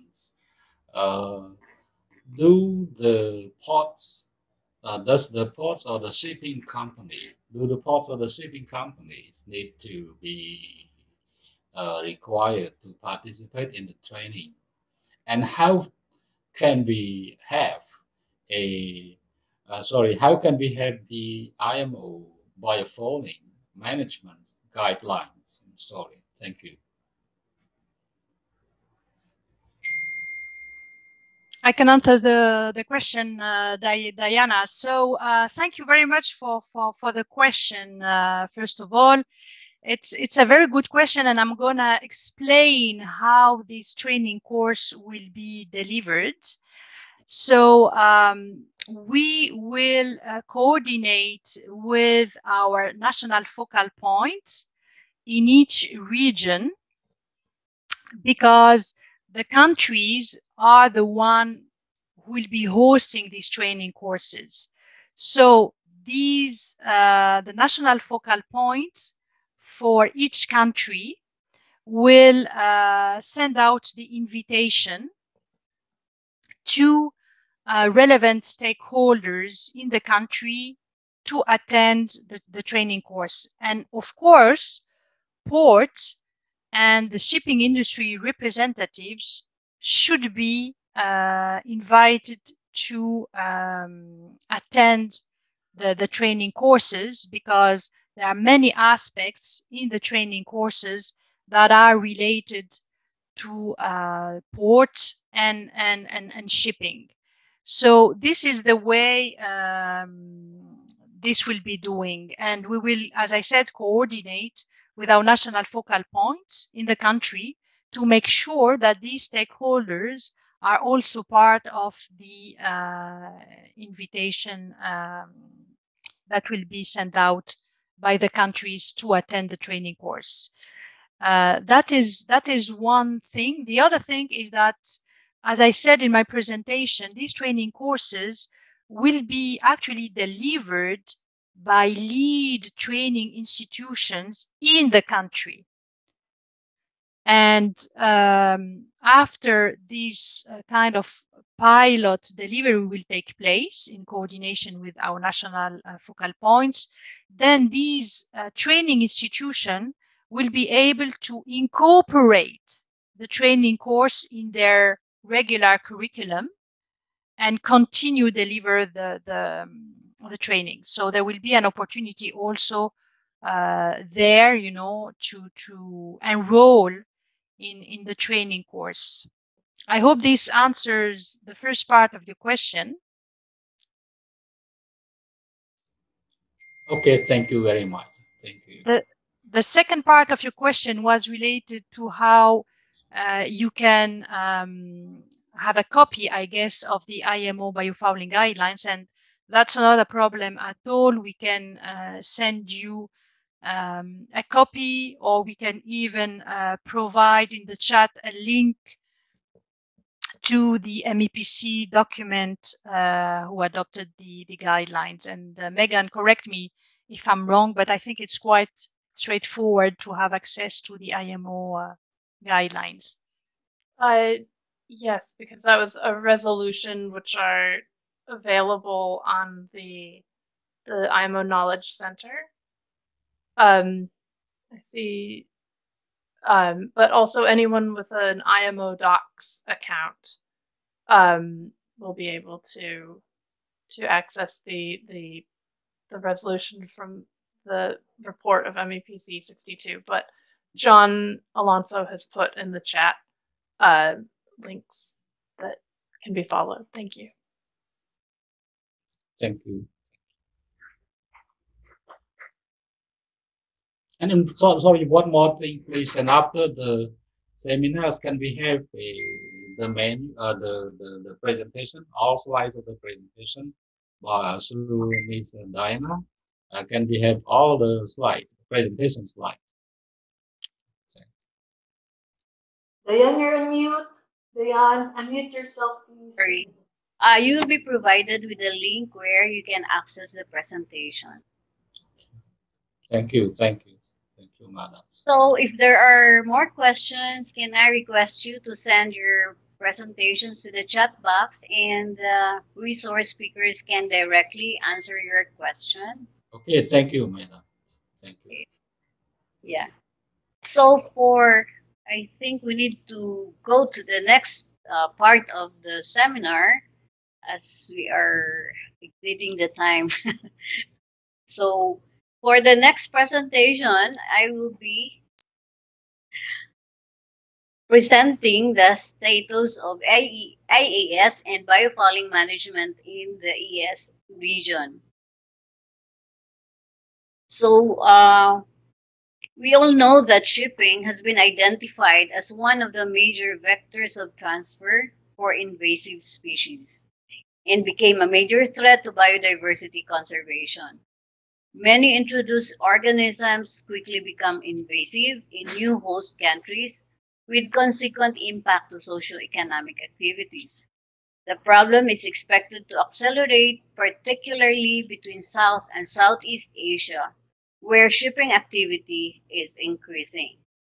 So therefore, this rapid assessment study is conducted to determine, that's the next slide, please, to determine the current status of biofouling management and issues on invasive aquatic species in the region. A survey questionnaire was developed using the IMO Guide to Developing National Status Assessment on Biofouling Management, and the survey questionnaire was sent to PEMSEA and IMO focal points. Filled-in questionnaires were retrieved from 7 countries, and review of related literature supplemented the data collected from the survey questionnaires. So the result of this survey is envisioned to provide inputs to the development of the regional strategy for biofouling management. Next slide, please. So the first objective of this survey is to determine the presence of Iaas in the region. Hence, I would like to present some of the Iaas that were identified in various studies that were reviewed, including those conducted under the ASEAN-India Cooperation Project. So the first Iaas is the Mitella strigata. A study published by Lim in February 2018 indicated that the American brackish water mussel Mitella strigata is reported from Singapore for the first time. It indicated that this alien mussel, recently introduced to Singapore, is spreading rapidly. The study indicated that in 2016, a survey of intertidal hard structures revealed that the mussel densely cover large areas of the Johor Strait, and this is native to the Central and South America. It was previously known as Mitella charuana, or the charu mussel. It has since invaded other warm waters in the USA, India, Thailand, and the Philippines. It is believed that the species may have been transported in ballast water and or with fouling directly from its native provinces or spread from the Philippines, where there are already established populations of M. strigata since the 19th century. The study found that this invasive mussel is displacing the green mussel. Likewise, the study published by Ben Vallejo et al. In January 2017 reported the presence of the charu mussel in Manila South Harbor, Manila Bay, Luzon Island, Philippines. The next slide. Another Iaas found in Manila Bay, Philippines, Songkhla Port in Thailand, and Singapore is the Caribbean bivalve Mytilopsis salei, or the black striped mussel. A study by Tan and Morton in 2006 indicated that the mussel-like bivalve species from Caribbean, Mytilopsis salei, is now well established in the vicinities of several ports in South and Southeast Asia. This mussel has the ability to colonize and displace native species in intertidal and subtidal habitats. Mytilopsis salei has similar impacts to the zebra mussel and a major fouling species, forming dense monocultures which can lead to a substantial reduction in biodiversity. Another Iaas is the Mytilopsis adamsi, Morrison 1946, a brackish water bivalve native to tropical West Pacific coast of Central America, has now become established in East Asian, South Asian, and Southeast Asian countries, specifically in the lower part of the Gulf of Thailand, in Talisak, Songkhla, in Songkhla province, and the Pak Pranang estuary in Nakhon Si Thammarat province, south of Thailand. This was revealed in a study published by Wangkul Langkul in October 2008. On the other hand, a study conducted by Hun of the Marine Center, Bogor University, indicated that Asian green mussel was detected in eastern Indonesia. The study further stressed that the discovery of Perna viridis on 2 ferries demonstrates the potential role of domestic ship traffic as a vector for species transfer within the Indonesian archipelago.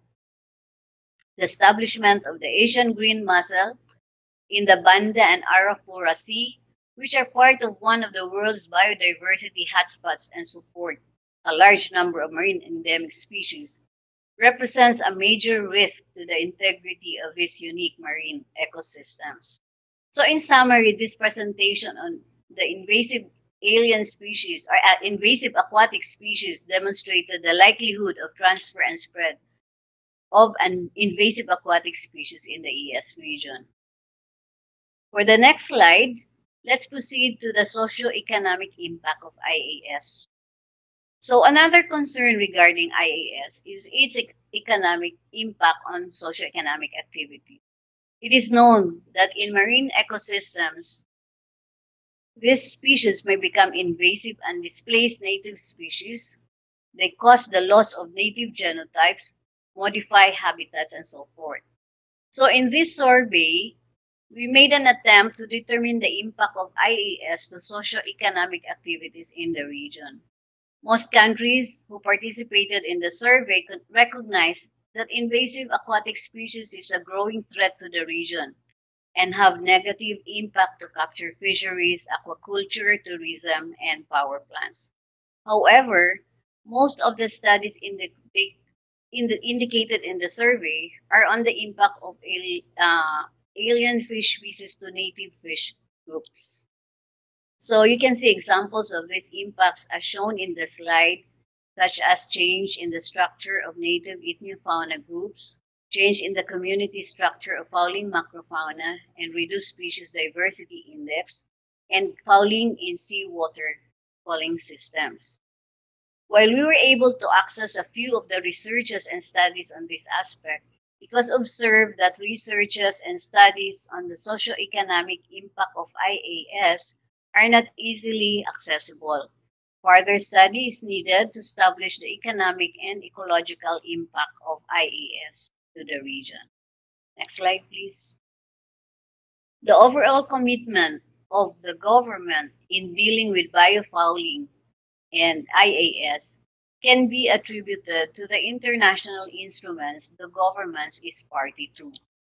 The Convention on Biological Diversity recognizes that there is an urgent need to address the impact of invasive alien species. On the other hand, the Ballast Water Management Convention is aimed at preventing the spread of potentially invasive species in ships' ballast water, and the AFS Convention prohibits the use of harmful organotin compounds in anti-fouling paints used in ships. So you can see from the slide, the box on the right shows the status of ratification and accession of countries in the region to the Convention of Biodiversity, CBD, AFS, and BWM Convention. These conventions provide legal frameworks in addressing Ias and biofouling. China, Korea, and Singapore have translated both the Ballast Water Management Convention and AFS Convention into domestic law, while Cambodia and Thailand has not yet ratified or acceded to the AFS and BWM Convention. Vietnam is in the process of being a party to the BWM Convention. So since most of these countries in the region are party to these international instruments, it indicates their commitment to addressing the issue of Ias and biofouling. However, the survey revealed that currently there is no specific policy developed at the national level that addresses biofouling. Hence, Imo Biofiling Guidelines have not been implemented in majority of countries in the region. Countries who have implemented and the mentioned conventions may build on their experience in drafting the ballast water management and AFF legislation and in implementing the biofouling guidelines. Next slide. So we go to the current institutional arrangement.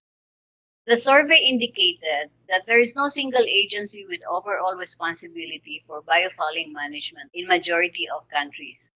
The various ministries and government agencies involved in managing biofouling is listed in the box as shown in this slide. In some countries, various regulatory agencies coordinate among themselves through a national committee or commission. Next slide. National strategies and action plan.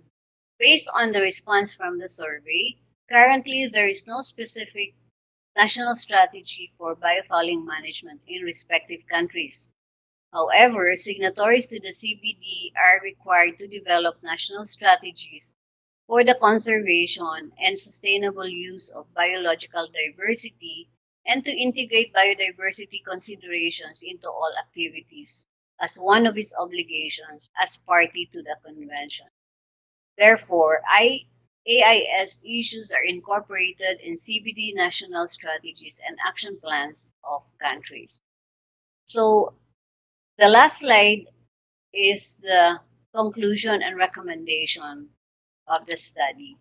So the conclusion and recommendation from this study is listed in the slide, which consists of the need for more researches and studies, the need for an interagency coordination in respective countries, specific policy on biofouling, the need for awareness building and capacity development for better understanding of the issue, and information sharing to have ready access to critical information that will support IAS management programs and to provide a strong scientific basis for decision making and resource allocation. So this ends my presentation on the regional status of IAS and biofouling management in ES region. Thank you.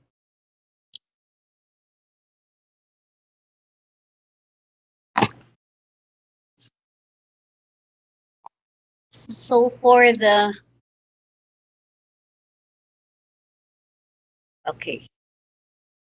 So for the next topic, we will proceed with the national status of Ias and biofouling management in Indonesia and the Philippines.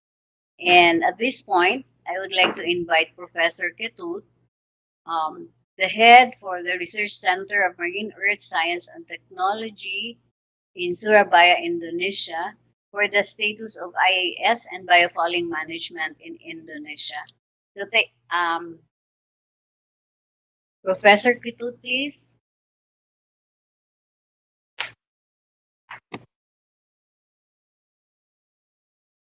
Please unmute. Okay, thank you, Diane. I would like to talk about national status assessment of biofouling management in Indonesia.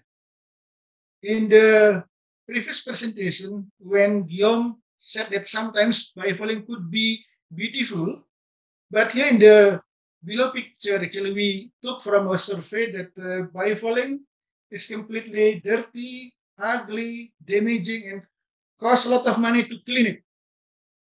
Okay, next.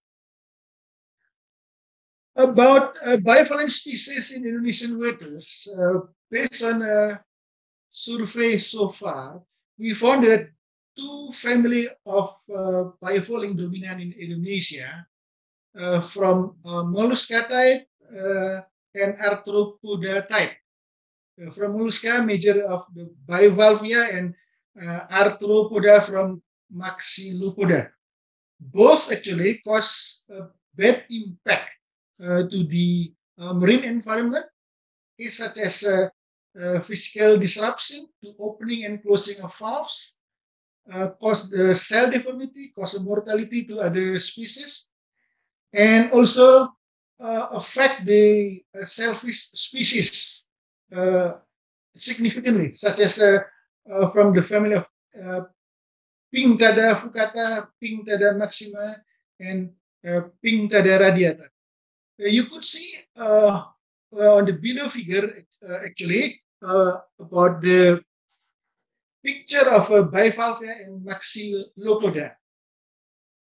Talking about the bivalvia, our colleague from Ministry of Transportation actually did some survey in 6 of our main international port in Indonesia, Medan, Batam, Jakarta, Surabaya, Makassar, and Bitung, and they found that at 5 out of 6 actually, the bivalvia was found to be very dominant. And thank you for Diane, actually made some report on work done in Indonesia according to invasive aquatic species. There's some other work actually done by our colleague actually from the university about 5 to 6 years ago, with colleague from Bochum University in Germany. One about the Asian grease mussel actually mentioned by Diane, called Perna viridis, which naturally live in western part of Indonesia and later found on ship hole in eastern part of Indonesia. We believe that this is due to ship has route from western to eastern part of Indonesia and vice versa. Actually, this actually published in a Bioinvasion Record, volume 4, issue 1 in 2015. And later there's a paper also actually made by Hood in 2019, reported about that none of the identified species was known to be invasive species, but several species were found to quickly settle and spread on available blank substrates such as Didemnum mole. But we believe further work need to be done actually to identify whether just spread quickly or cause any crucial damage to the marine environment. Okay. Next, I would like to talk about the regulatory or policy actually made so far by the Indonesian government. First, actually, Indonesia has ratified what we call the International Convention of the Control and Management of ships, ballast water, and sediment, which released by the IMO in 24, long time ago. And there's a regulation actually released by the President of the Republic of Indonesia in 2015 on the ratification of that regulation or international convention by IMO. Second, when we talk about anti-fouling control, ship hull and tank cleaning, which has been regulated also in national Indonesian policy. Okay, there's a regulation actually released by Minister of Transportation of Republic Indonesia in 2014 on the prevention of marine environment pollution. And later, actually, there's a decree by Ministry of Transportation of the Republic of Indonesia released in 2019 on minimum service standard at the Shipping Safety Technology Center. Actually, this includes something related to biofouling management, but there is no further detailed information on the implementation of it. And talking about that certification, actually, which should be done by a center called Shipping Safety Technology Center, but at present, it is carried out by Directorate of Shipping and Seafarers at the Director General of Sea Transportation, Ministry of Transportation, in accordance with that regulation number 29, 2014.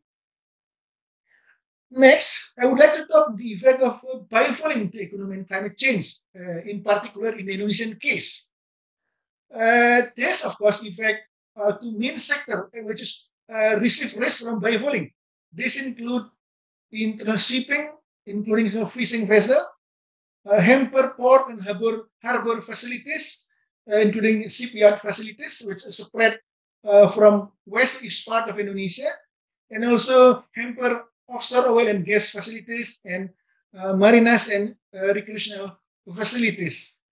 And there's a level from low to medium risk on biofouling effect affected the domestic fishing vessel and aquaculture facilities, which actually growing intensively in the last 5 years in Indonesia.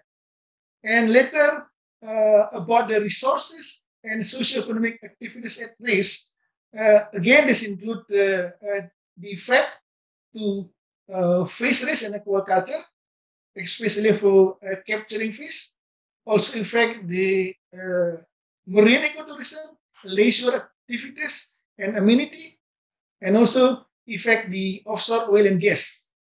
And about the marine environmental resource at risk, it cause any problem, damage to marine biodiversity, which is very rich in Indonesia, and also the conservation area for marine biodiversity, which hamper a certain protected area. Okay. This effect actually cause a problem to the economic sector of Indonesia, including the shipping activities, both international and domestic part, offshore oil and gas, fisheries, marina, and tourism. And also there's an event or threaten to the economic sector in Indonesia if the stability of this sector is disrupted due to the presence of Ias, invasive aquatic species biofouling, which is not taken into consideration. Well, we believe that the marine biodiversity is very important in Indonesia, and we know that Indonesia is very rich in biodiversity, and the four effect on the left side of this presentation, actually, we don't take into consideration causing the or affect the stability of marine resources, tourism, fisheries, and aquaculture, not only in economic term, but also in environmental term. And later, this instability actually may affect the instability of climate, instability of marine habitat, and then later affect the climate change. Next, I would like to talk about the gaps actually at present in managing biofouling in Indonesia. Okay, first, ship owners and operators actually don't really know and understand about the impact of biofouling and environment. We found during our survey, they don't really care about that. shipyards also do not care about the proper procedure for cleaning the biofouling on ship. They just, when the boat come to the griffing dock, they clean the boat as quickly as possible, and they don't know how to manage the remnant or the biofouling after that cleaning. Later, about the implementation of biofouling management policy in Indonesia should be enforced in handling biofouling waste in shipyard. Actually, this has now become a major concern in Indonesia. And the port state, actually, although we have some note, some mention in the ministry regulation, but the port state has not provided regulation, actually, not yet ratified on biofouling management. And already some research did by our colleague, including what Diane actually also reported recently, but the research on biofouling in Indonesia is still limited, despite Indonesia is very rich in marine biodiversity. So this is actually a challenging work in terms of the biofouling itself. But other work actually, biofouling effect on, like in case of ship drag and then cause of the in case of emission and so on, actually has been done a lot of by researchers in Indonesia, including Iaas, University of Indonesia, also by the Biodiversification of Indonesia. And we found that the Indonesian government has difficulties to make every detailed effort to reduce the risk of spread of biofouling in Indonesia. Although we know that our government actually has attempted to do the best to prevent it. Despite that mentioned in the regulation, so far we do not find any specific policy concerning regulation to biofouling management issue, which actually ratified and regulated or applied in Indonesia. So there's a big work actually to be done by Indonesian government and Indonesian people. And finally, I would like to talk about a possible future plan actually in accordance with Director General of Sea Transportation of the Republic of Indonesia. One, we think we should do or carry out national status assessment on biofouling management, which actually become an issue worldwide.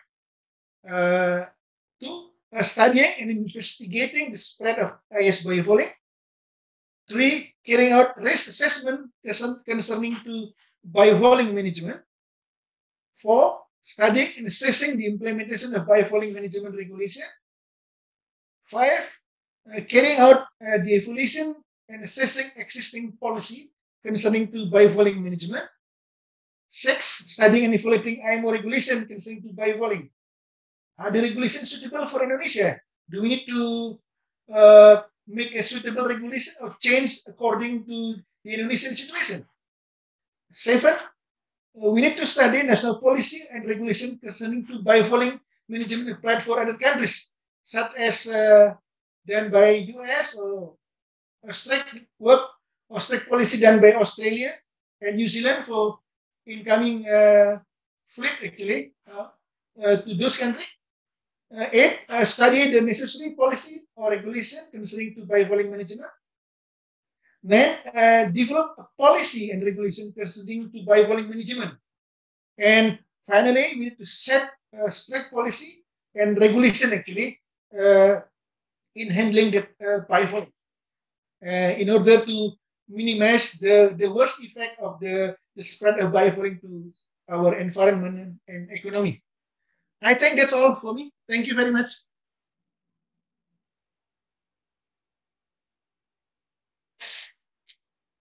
Thank you, Dad. Yes, thank you very much, Professor Ketut, for the interesting presentation. We will entertain questions after the presentation of Dr. Vallejo. And at this point, I would like to invite Professor Benjamin Vallejo to present the status of Iaas and biofouling management in the Philippines. Dr. Vallejo is the Professor of Environmental Science, Institute of Environmental Science and Meteorology, University of the Philippines. So, Dr. Vallejo, please. Thank you. Good afternoon, ladies and gentlemen. So I'll present the status of Ias and biofouling management in the Philippines. So next slide, please. At present, in the Philippines, biofouling is really an emerging environmental problem, and the country has acceded to the IMO environmental conventions and the protocols.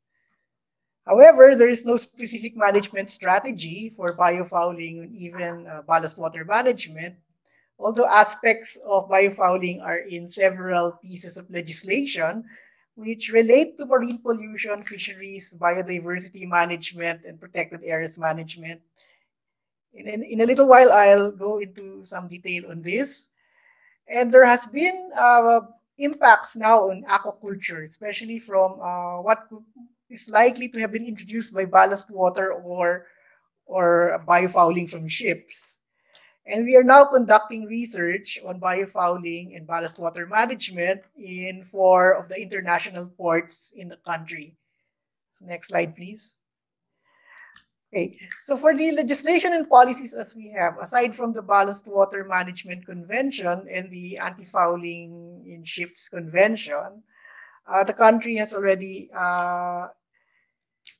acceded to the MARPOL conventions, and of course, UNCLOS is the umbrella treaty that governs this.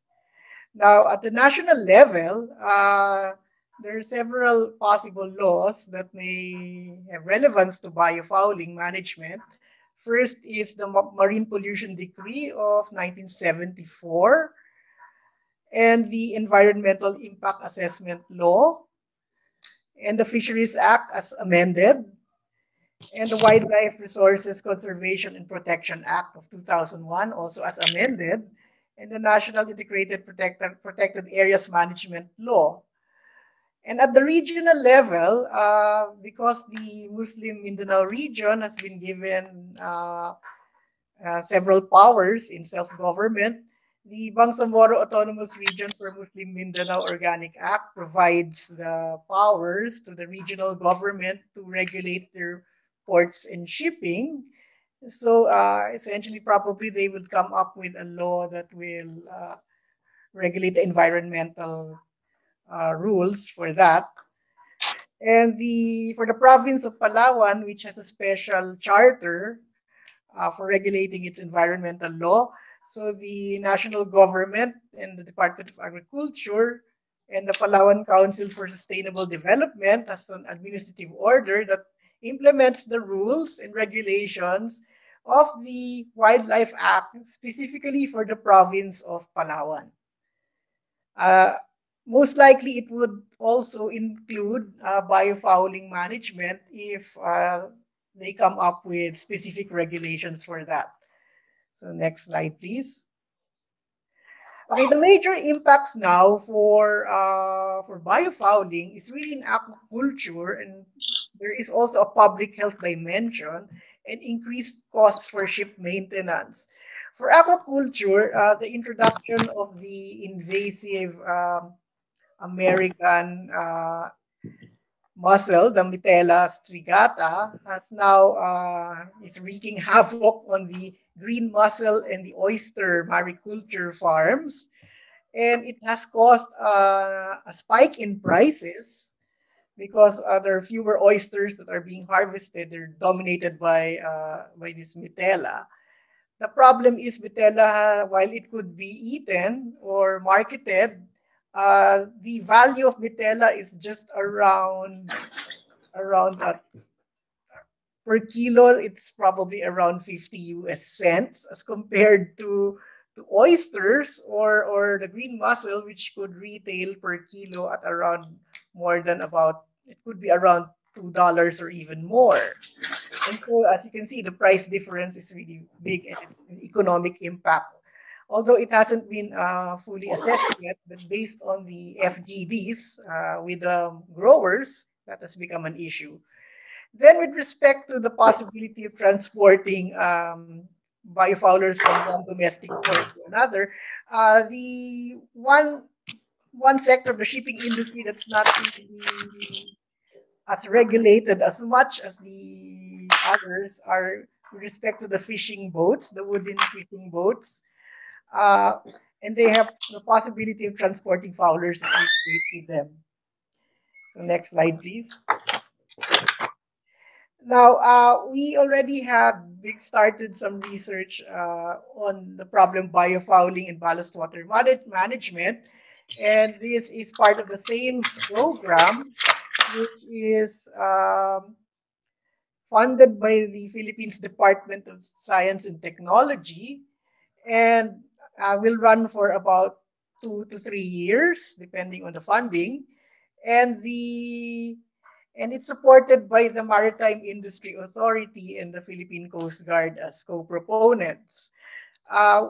For this year, we have made sample collections now, even though these are quite delayed because of the COVID-19 pandemic.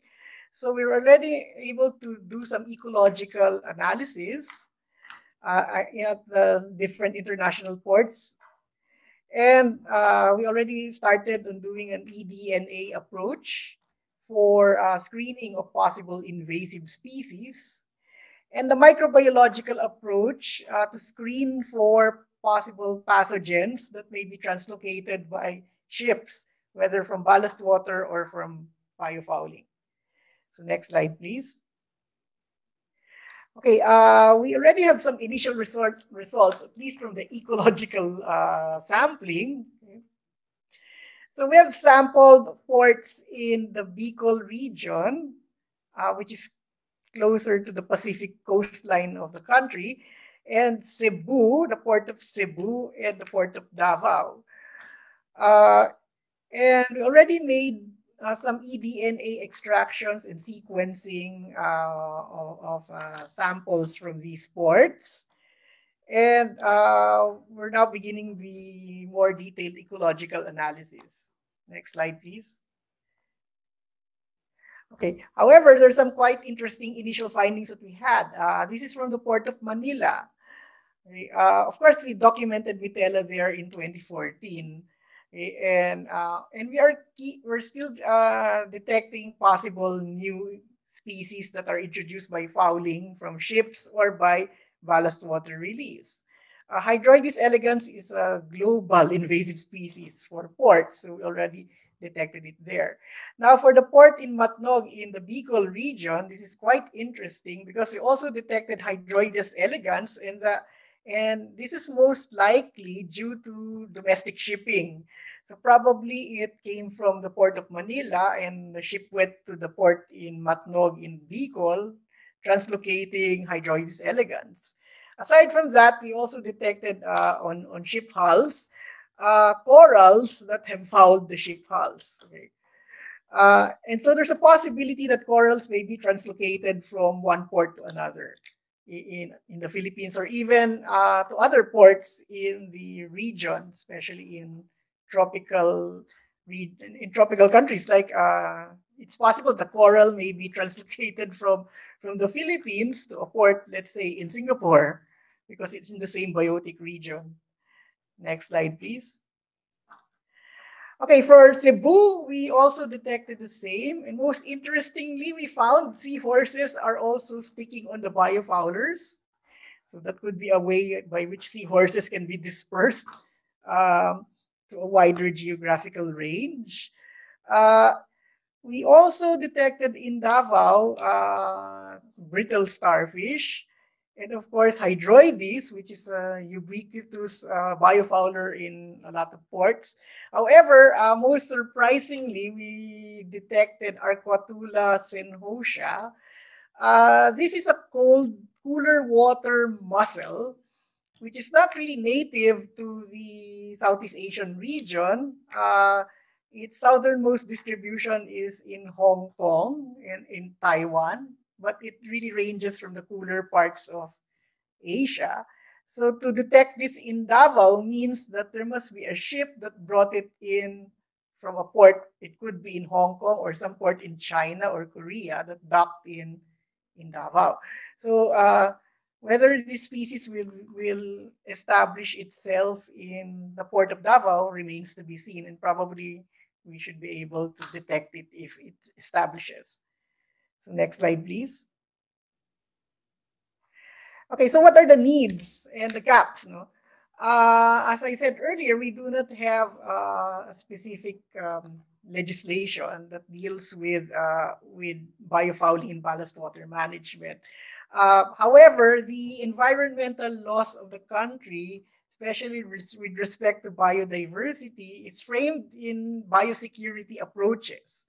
So the Philippines has a rather well set up regulations on biosecurity, but this biosecurity is mainly for agricultural crops and domestic animals. And so probably if we're going to come up with a framework for biofouling management, it would be probably under a biosecurity framework that will complement the ones that are used for agriculture. And in order to do this, we need port ecological baselines, and so we can assess the risk of introduction of Iaas, and we're starting to do that now. And with the data that will come from the different international ports, Manila, Cebu, Davao, and in Sorsogon, we should be able to do some risk assessments of each and every port. And we need to come up with an information management system that could be used by the port state authorities so that we can easily clear ships that come in of the risk of bioinvasion. And this would support the policy decisions that will be made when a system like this is implemented. So I think that's about it for that's my last slide. So if there are any questions, we'll just probably see it in the chat box. So thank you again and good day. Thank you, Dr. Vallejo, for the encouraging presentation and updating us on the efforts of the Philippine government in addressing biofouling risk.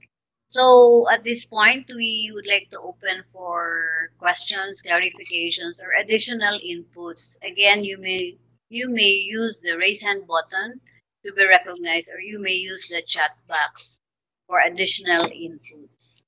I understand there are some additional inputs here that I read in the chat box from John Alonso of IMO. Invasive American mussel Mitella strigata is now affecting development of new floating solar farms in Singapore with heavy fouling of structures that affects buoyancy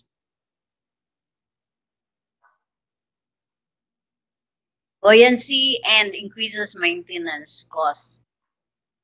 Then there was also there's a request for Professor Ketut if there are any report that shows the growth rate of biofouling as examples on the growing in the offshore floating structure. If you could share if there are reports relating to biofouling of offshore floating structures. Thank you, Dan. So far, actually, from information, but we don't have any access at present to go directly to the facility. But yes, there was a research actually done, I think 30 years ago, actually initiated by colleague, actually our lecturer, supported by, I think, German government on the growth of biofouling on offshore facility.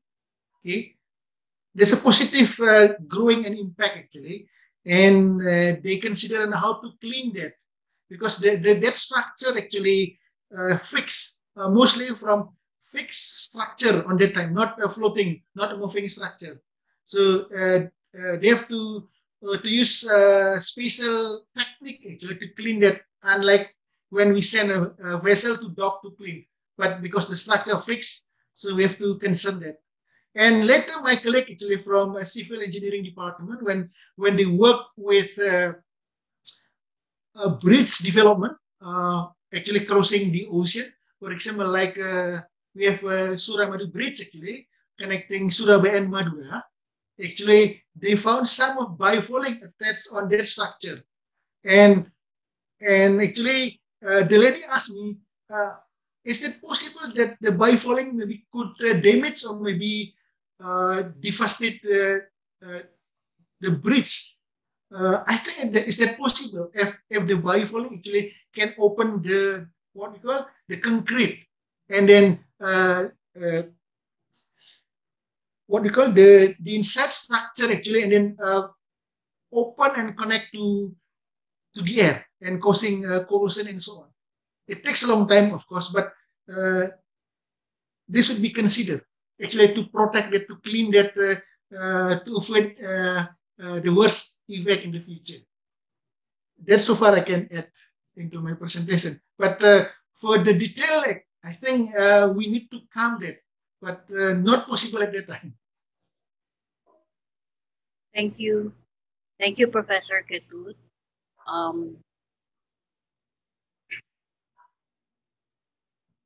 I think I don't see any question in the chat box.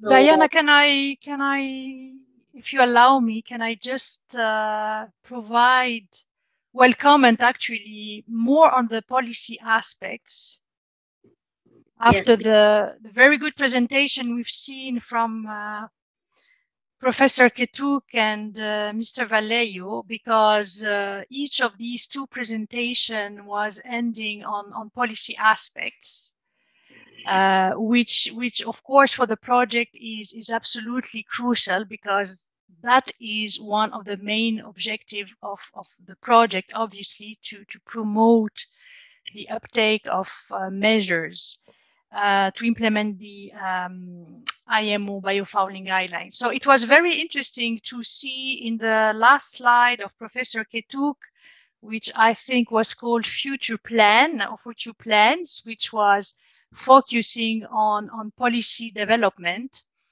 And I've noticed that many of the action points that were listed in the slides are actually extremely relevant and will be normally addressed by each country participating in the project when these countries will be developing their national strategies and action plan.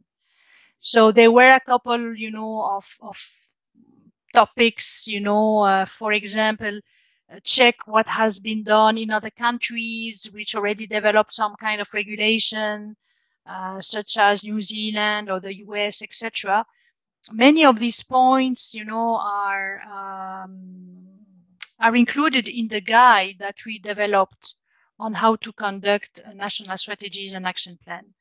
So it was very interesting to see these points, and hopefully they will be addressed when developing, you know, a policy using the strategy guide. And I'm looking forward to see this. The other thing is related to the presentation of Mr. Vallejo, which again was very, very informative with great local examples. I really enjoyed it. And again, you know, it ended with some bridge towards policy development, and with a focus on port ecological baselines. And here I just want to mention that these countries which actually already developed some regulation, such as New Zealand, but also Australia, who is about to adopt some regulation, have considered two options in terms of policy. One is to take into account a list of presumably invasive species, and the other option is to address biofouling as a whole, which is also the approach taken by IMO and its member states when they develop the guidelines. So in the guide we developed, again, on how to develop national strategies, we consider these aspects. Shall we go for a policy based on a list of invasive species, or shall we address biofouling in a proactive manner, irrespective on whether or not there is an invasive species detected on the ship's hull, for example. So we have included these aspects in the guide, the pros and cons of each of these approaches, and so we invite interested countries and stakeholders to take a look at these developments, and based on previous experience actually from countries. So that's all from my side, and thank you again for the very informative presentation. Very well done. Thank you, Lilia, for that, for those inputs. And I think that discussion is leading us to the final part of the seminar, which is on the regional strategy for biofouling management. So I would like to invite again Ms. Lilia and Ms. Amy for the discussion on the regional strategy for biofouling management.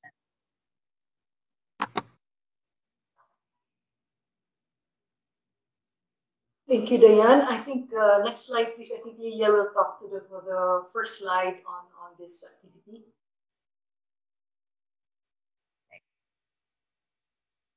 Rod, can you shift to the next slide, please? Okay. Lilia? Yes, absolutely. Thank you for giving me again the floor. Some key points actually related to the development of regional strategies on biofouling management. As I explained in my presentation, providing you with an overview of the project, the regional aspects of biofouling management are a crucial part of what we would like to achieve, because as was demonstrated in the presentation we just heard, and particularly the presentation of Mr. Vallejo, we know that there are species which can move from one port to another in the same region. So there are these aspects, and also, you know, in relation, for example, to in-water cleaning. If you have a ship fouled that is calling in one of the port in the region, what are your set of actions available?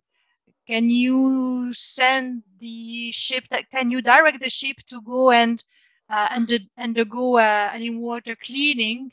If so, where, what port? Is there any neighboring port which could provide these services, for example? Anyway, there are a lot of issues related to biofouling management at the regional level that needs to be discussed. And so that's the reason why, in addition to reaching out to more countries, for us it is super important that, you know, a harmonized and coherent regional strategy is developed with respect to biofouling management. So for the timeline, as I said, it is expected that these regional strategies would be developed in the coming years, and this process is starting actually this year, starting with seminars such as this one on raising awareness. Yeah, we expect to see these regional strategies in place in the next years, and hopefully the implementation of the strategy will even go beyond the end of the project, which is 23. So I just alluded to the fact that this process is just starting now. And to help in this, we have identified an expert who is Miss Ernesta Swanepoel to assist the regions, the 5 regional organizations with whom we are working, which I talked about earlier on, to develop a kind of a template. And this template will contain key elements that should be taken into account when developing a regional strategy. So obviously, not all the regions are at the same level when it comes to regional aspects related to biofouling management. We know that some other regions have already developed some kind of regional measures to address the problem, but some key elements should be common to all the regions, and that's the reason why Ernesta has been hired to support the process and try and identify common key areas. So this will definitely support and prepare, further discussion that we are expecting to see at the regional level. So I don't know, Diane or Amy, let me know if we can perhaps give the floor to Ernesta, because I think she is connected. Ernesta, yes, I can see that Ernesta is here. Maybe Ernesta could take the floor, introduce a bit herself and the work she's going to undertake. Thank you very much. I will do so. Thank you very much, Lilia, and thank you for the introduction. And it's really great to be part on today's call. I've had the opportunity to work with some of you and Guillaume in the MEPSES project in 2019. So it is really, really very nice to see all the familiar friends and faces. As Lilia said, I will support the work towards a regional strategy. And from my side, we kicked off the project, or my involvement, about a week ago. So I have been introduced to the 5 RCOs, and in the next week or so, I will reach out to further establish the connection and to start with the first task, which is to do a gap analysis or an analysis of where the region is at the moment, and that work will then inform the rest of the work until we finally get to this template that Lilia was just talking of. So today was really very important in terms of background information and understanding who the key stakeholders are that I then need to speak to going forward. So thank you very much, and you will definitely hear from me in the next week or so.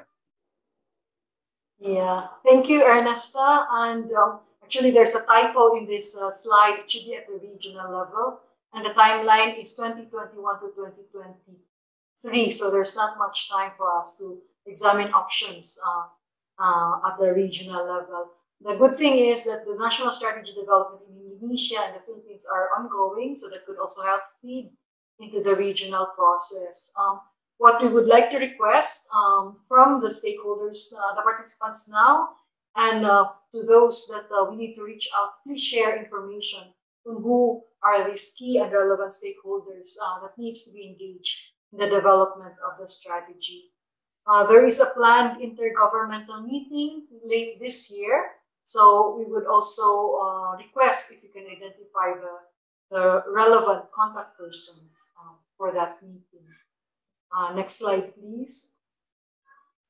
So, building upon what has just been said, by Diane and also reiterated by Lilia, that countries have different levels of capacity in dealing with invasive aquatic species and biofouling management, not only within the region but actually globally also. Some have already developed regional measures, while us in the region, we're still dealing with it at both national and regional level.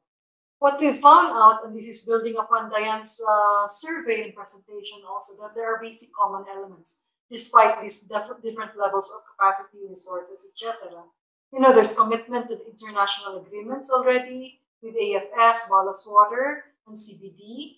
and that there is no single agency dealing with the subject, and so the need for interagency coordination and collaboration is imperative. Many of the countries of the region have actually established some sort of interagency coordination dealing with maritime environmental conventions. So that's already a good start. There is a need to consult with a broader network, tourism, shipping, ports, fisheries, aquaculture sectors. And actually in Lilia's presentation earlier on who are affected by Iaas biofouling goes beyond these sectors as well. Awareness raising and capacity building is key, and that is where PEMSEA, as a regional organization with the Coral Triangle perhaps and others, could help promote with support from IMO.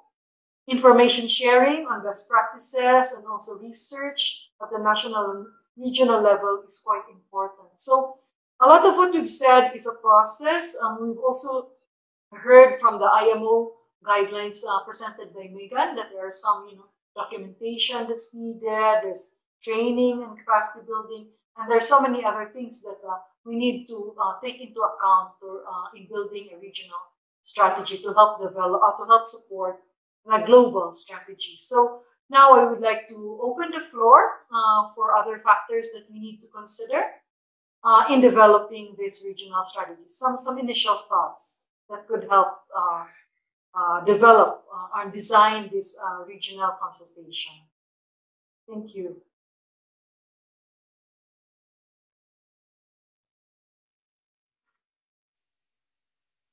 Okay. So we would like to have some inputs from the floor.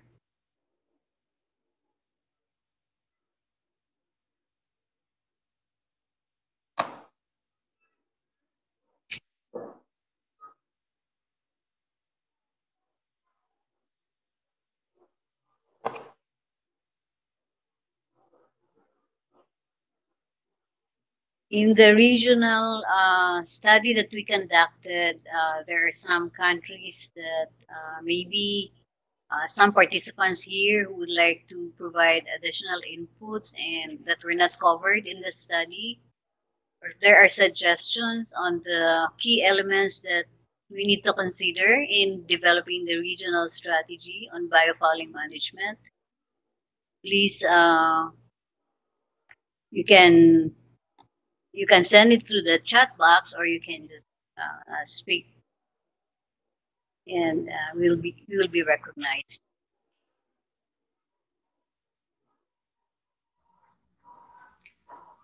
Thank you so much. I have one question to PEMSEA, to Ms. Amy. With regard to the regional strategy, for example, before the establishment of the strategy for the region on biofouling management, you say that we need to develop a template, etc. And after the establishment of the regional strategy on biofouling management, does PEMSEA plan to distribute to each of the regional countries or not? Or distribute and invite each of the regional countries to, how to say, distribute information to like stakeholders, shipping companies, or seaports, to take part in the training courses or the workshops on biofouling management if conducted by PEMSEA. Thank you. Yes, that is the plan. Yes. Did you get me or not? Sorry? Do you understand me? Did you get me? Yes. Okay. Yeah. We will not be limiting the other. I think the purpose for having a regional coordination organization is that while the lead partnering countries are Indonesia and the Philippines, their outreach to the rest of the region will be done through PEMSEA with the help of IMO. IMO, earlier Lilia has mentioned that there is also a path towards, with the national focal points, but at the region, we would be willing to, just like now where we made it inclusive, we would be willing to do so as well with information sharing. Once the regional template is developed, I think there will be some series of awareness raising also and discussion on the template and adapt it to the region. And I see that in the chat box, Dr. O actually mentioned that there's also a need for technology sharing at the regional and international level. Yeah, yes, that's very important. Technology sharing, research also, as well as the policy, levels of implementation, I think is good, best practices. So yes, we will do what we can at the regional level through the East Asian Seas Partnership Council to disseminate information, share, and also have some stakeholder consultations. We are also in discussion with the ASEAN Secretariat and the ASEAN for the working group on the maritime transport to actually also see how we could work together in the dissemination and also organization of some of these regional activities. Thank you. Okay, thank you so much. In accordance with my understanding, I think the strategy in the region, for example, the regional strategy in biofouling management should be distributed to each of the respective countries' government. On the other hand, I need our government to have the, implementation policy or guidelines to be provided by PEMSEA or by the partners or IMO, but the implementation policy should be provided by the governments.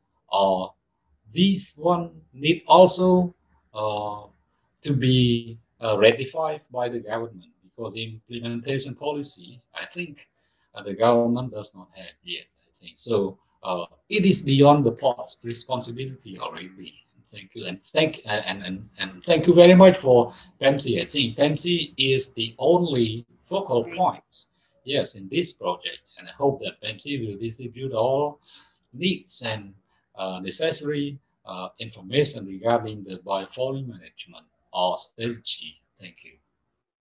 Yeah. Thank you. Go ahead. Go ahead. Yeah. Please proceed, Ms. Amy.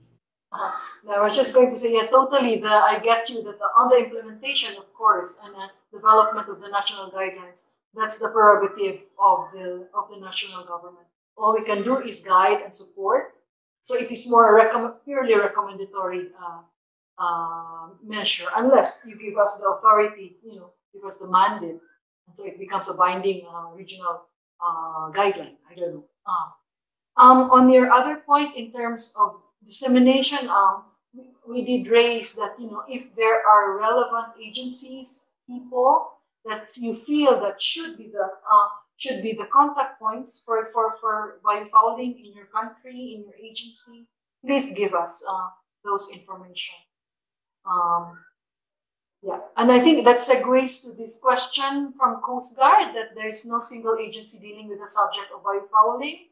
So how does PEMSEA or IMO evaluate whom to invite in seminar or trainings for capacity building? My comment is relative to the division of authority. I can't see the rest of the comments, but I think I get it. In the Philippines, we are fortunate that we have this PEMSEA coordinating mechanism, right? And I am in touch with PEMSEA is in touch with Marina, who sends the tweet out to the rest of the stakeholders in the maritime, relevant maritime agencies. And so that is how it's done. Now, in terms of who to invite specifically, I think that's something that we will rely on.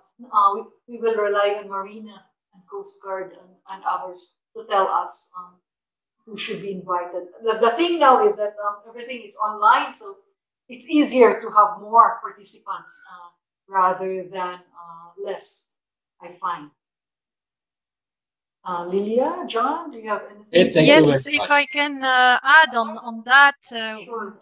I mentioned earlier on in my presentation that each lead partnering country has established a national task force. Yeah. So the objective of these national task forces is precisely to bring together all relevant stakeholders having to deal or having an interest or having a jurisdiction in relation to biofouling, invasive aquatic species, etc. So this works as an interagency committee where all government agencies that are relevant are represented, plus other stakeholders such as training institutions, NGOs, shipping industry representatives, etc., ports and marina representative, etc.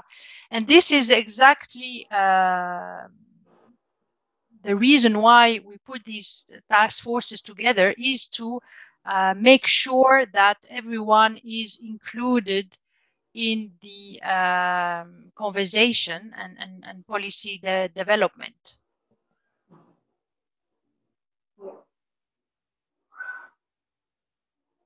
Thank you, Lilia. I think I need to read. There are suggestions and comments in the chat box.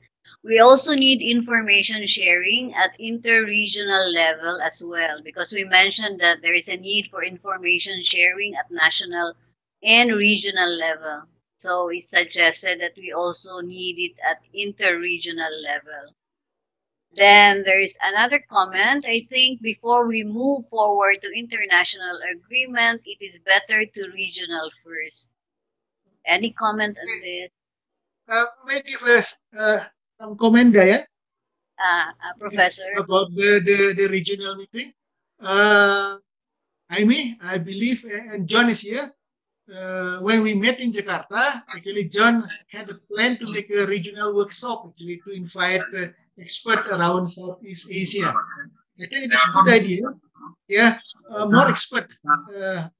Maybe now you invited, I don't know, 6 to 8, but spread more. Maybe, I don't know, 20, 30, like a workshop actually conducted by Imo 2 years ago in Melbourne. Yeah. Actually, one progress actually made by a very good journal called Frontiers in Marine Science. I believe John knows that journal. Okay, they make actually a start to invite contributors to talk about biofouling management around the world. Okay, myself in connection with other colleagues in Indonesia actually sent an abstract, actually try to put into the paper. Okay, we have to complete by early November this year. Yeah, perhaps, and then we can read that idea on the biofouling management around the world through that journal, Frontiers in Marine Science. It's a very good journal. Yeah, but the local or regional workshop, I believe it is very important, at least around Southeast Asia. Yeah, for example, you mentioned that there's what we call the attack of a strong biofouling to Singapore aquaculture facility. There's no information what happened to Philippines, Indonesia, and other countries. Perhaps there's effect on it, but no research done so far, including Indonesia, about that possibility. Okay, thank you very much. Thank you, Professor Ketut. I think there is a comment from Dr. Nora. Since Iaas and biofouling are affecting also conservation areas, hence the CPI, CFF would be interested to collaborate in future if possible. Thank you, Dr. Nora. That is most welcome, Nora. I think at the regional level, regional coordination is important. There is a plan, actually, I think in one of Lilia's presentation, that one of the expectations is, apart from the regional strategy, we will be also creating a regional task force to develop the guidelines. So I think these are some processes that we need to think some more and how this could best be done, particularly in our region. Yes, thank you very much. We would welcome some form of collaboration in the future, considering the Coral Triangle area is also one of these core of global marine biodiversity. So thank you. Thank you, Nora. And then another input from Professor Vallejo. The technology sharing is important, especially in the biodiversity information management for Iaas. So thank you for that, Dr. Vallejo.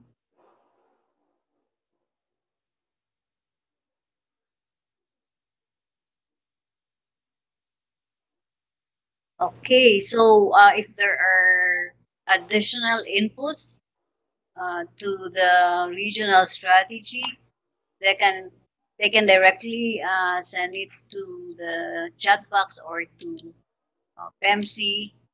And at this point, I think I would like to give the floor to Lilia and Miss Emmy.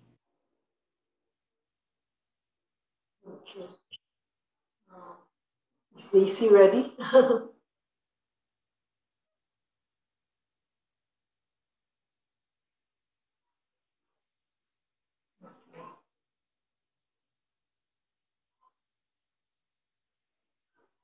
Days,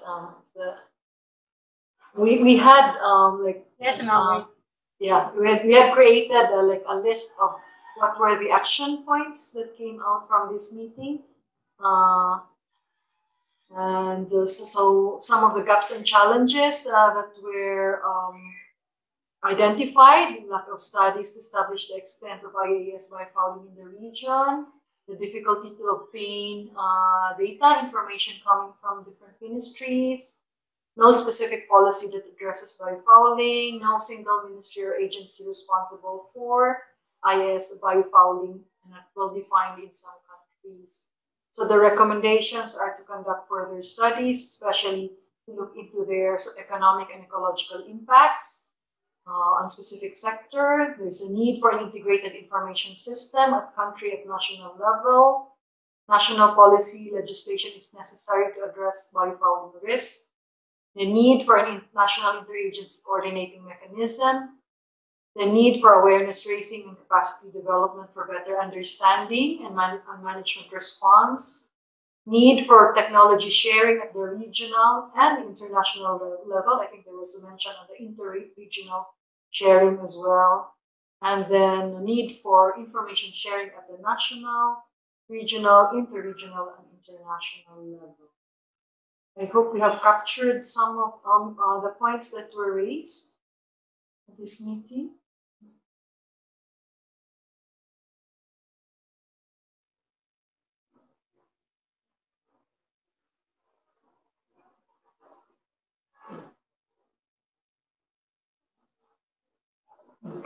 Okay, we have come to the final part of this seminar, and we invite Miss Lilia and also Miss Amy for their final words.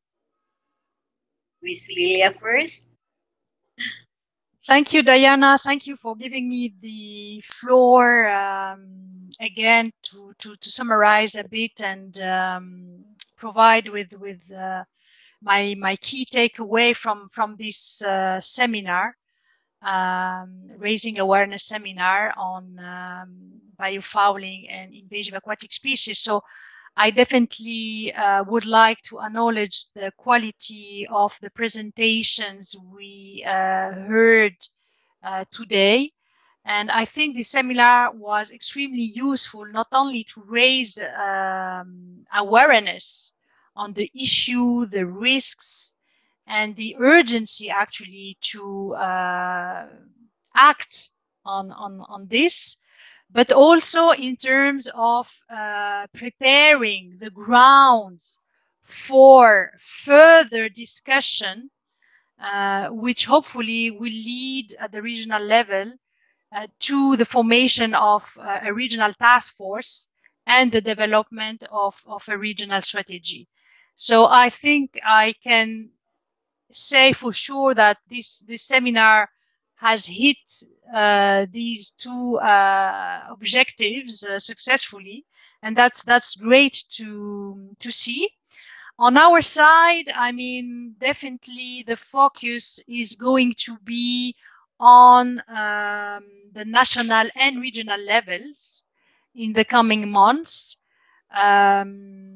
So as I said, lead partnering countries are currently developing their national status assessment, and they are expected to move then towards the development of some kind of policy and measures to address biofouling. That is definitely important and should be, should feed into the regional strategy that is going to be developed.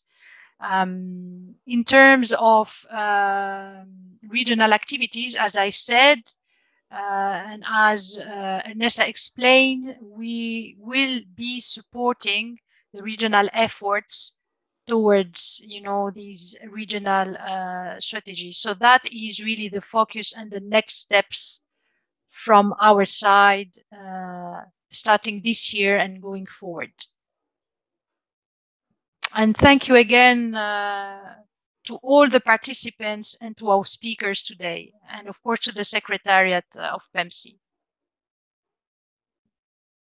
Thank you, Lilia. As Lilia has mentioned, this is just the beginning at the regional level, of an engagement to help shape and influence the development of global biofouling strategy. So I just encourage colleagues from the region, if you have data, information to share, please feel free to reach out to us and send those, and also contacts on who should be the key people to reach out for the engagement strategy at the regional level. Now, COVID permitting, we also hope that we will meet you in person at, if not this year, probably next year. Before the year ends, we are planning to have an intergovernmental session, which we will inform everyone in this database, who have registered for this meeting. Lastly, I would like to thank all the participants. I know we went over time, but I think it was a good use of time with the information shared. The speakers, the IMO project team, and the PEMSEA Resource Facility team for the successful awareness raising workshop on GloFouling. We will be sending you copies of the presentations and PowerPoints and the proceedings highlighting the key messages and actions in the coming weeks. Thank you.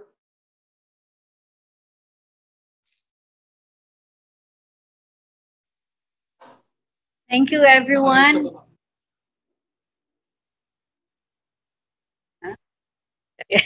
Thank you, everyone.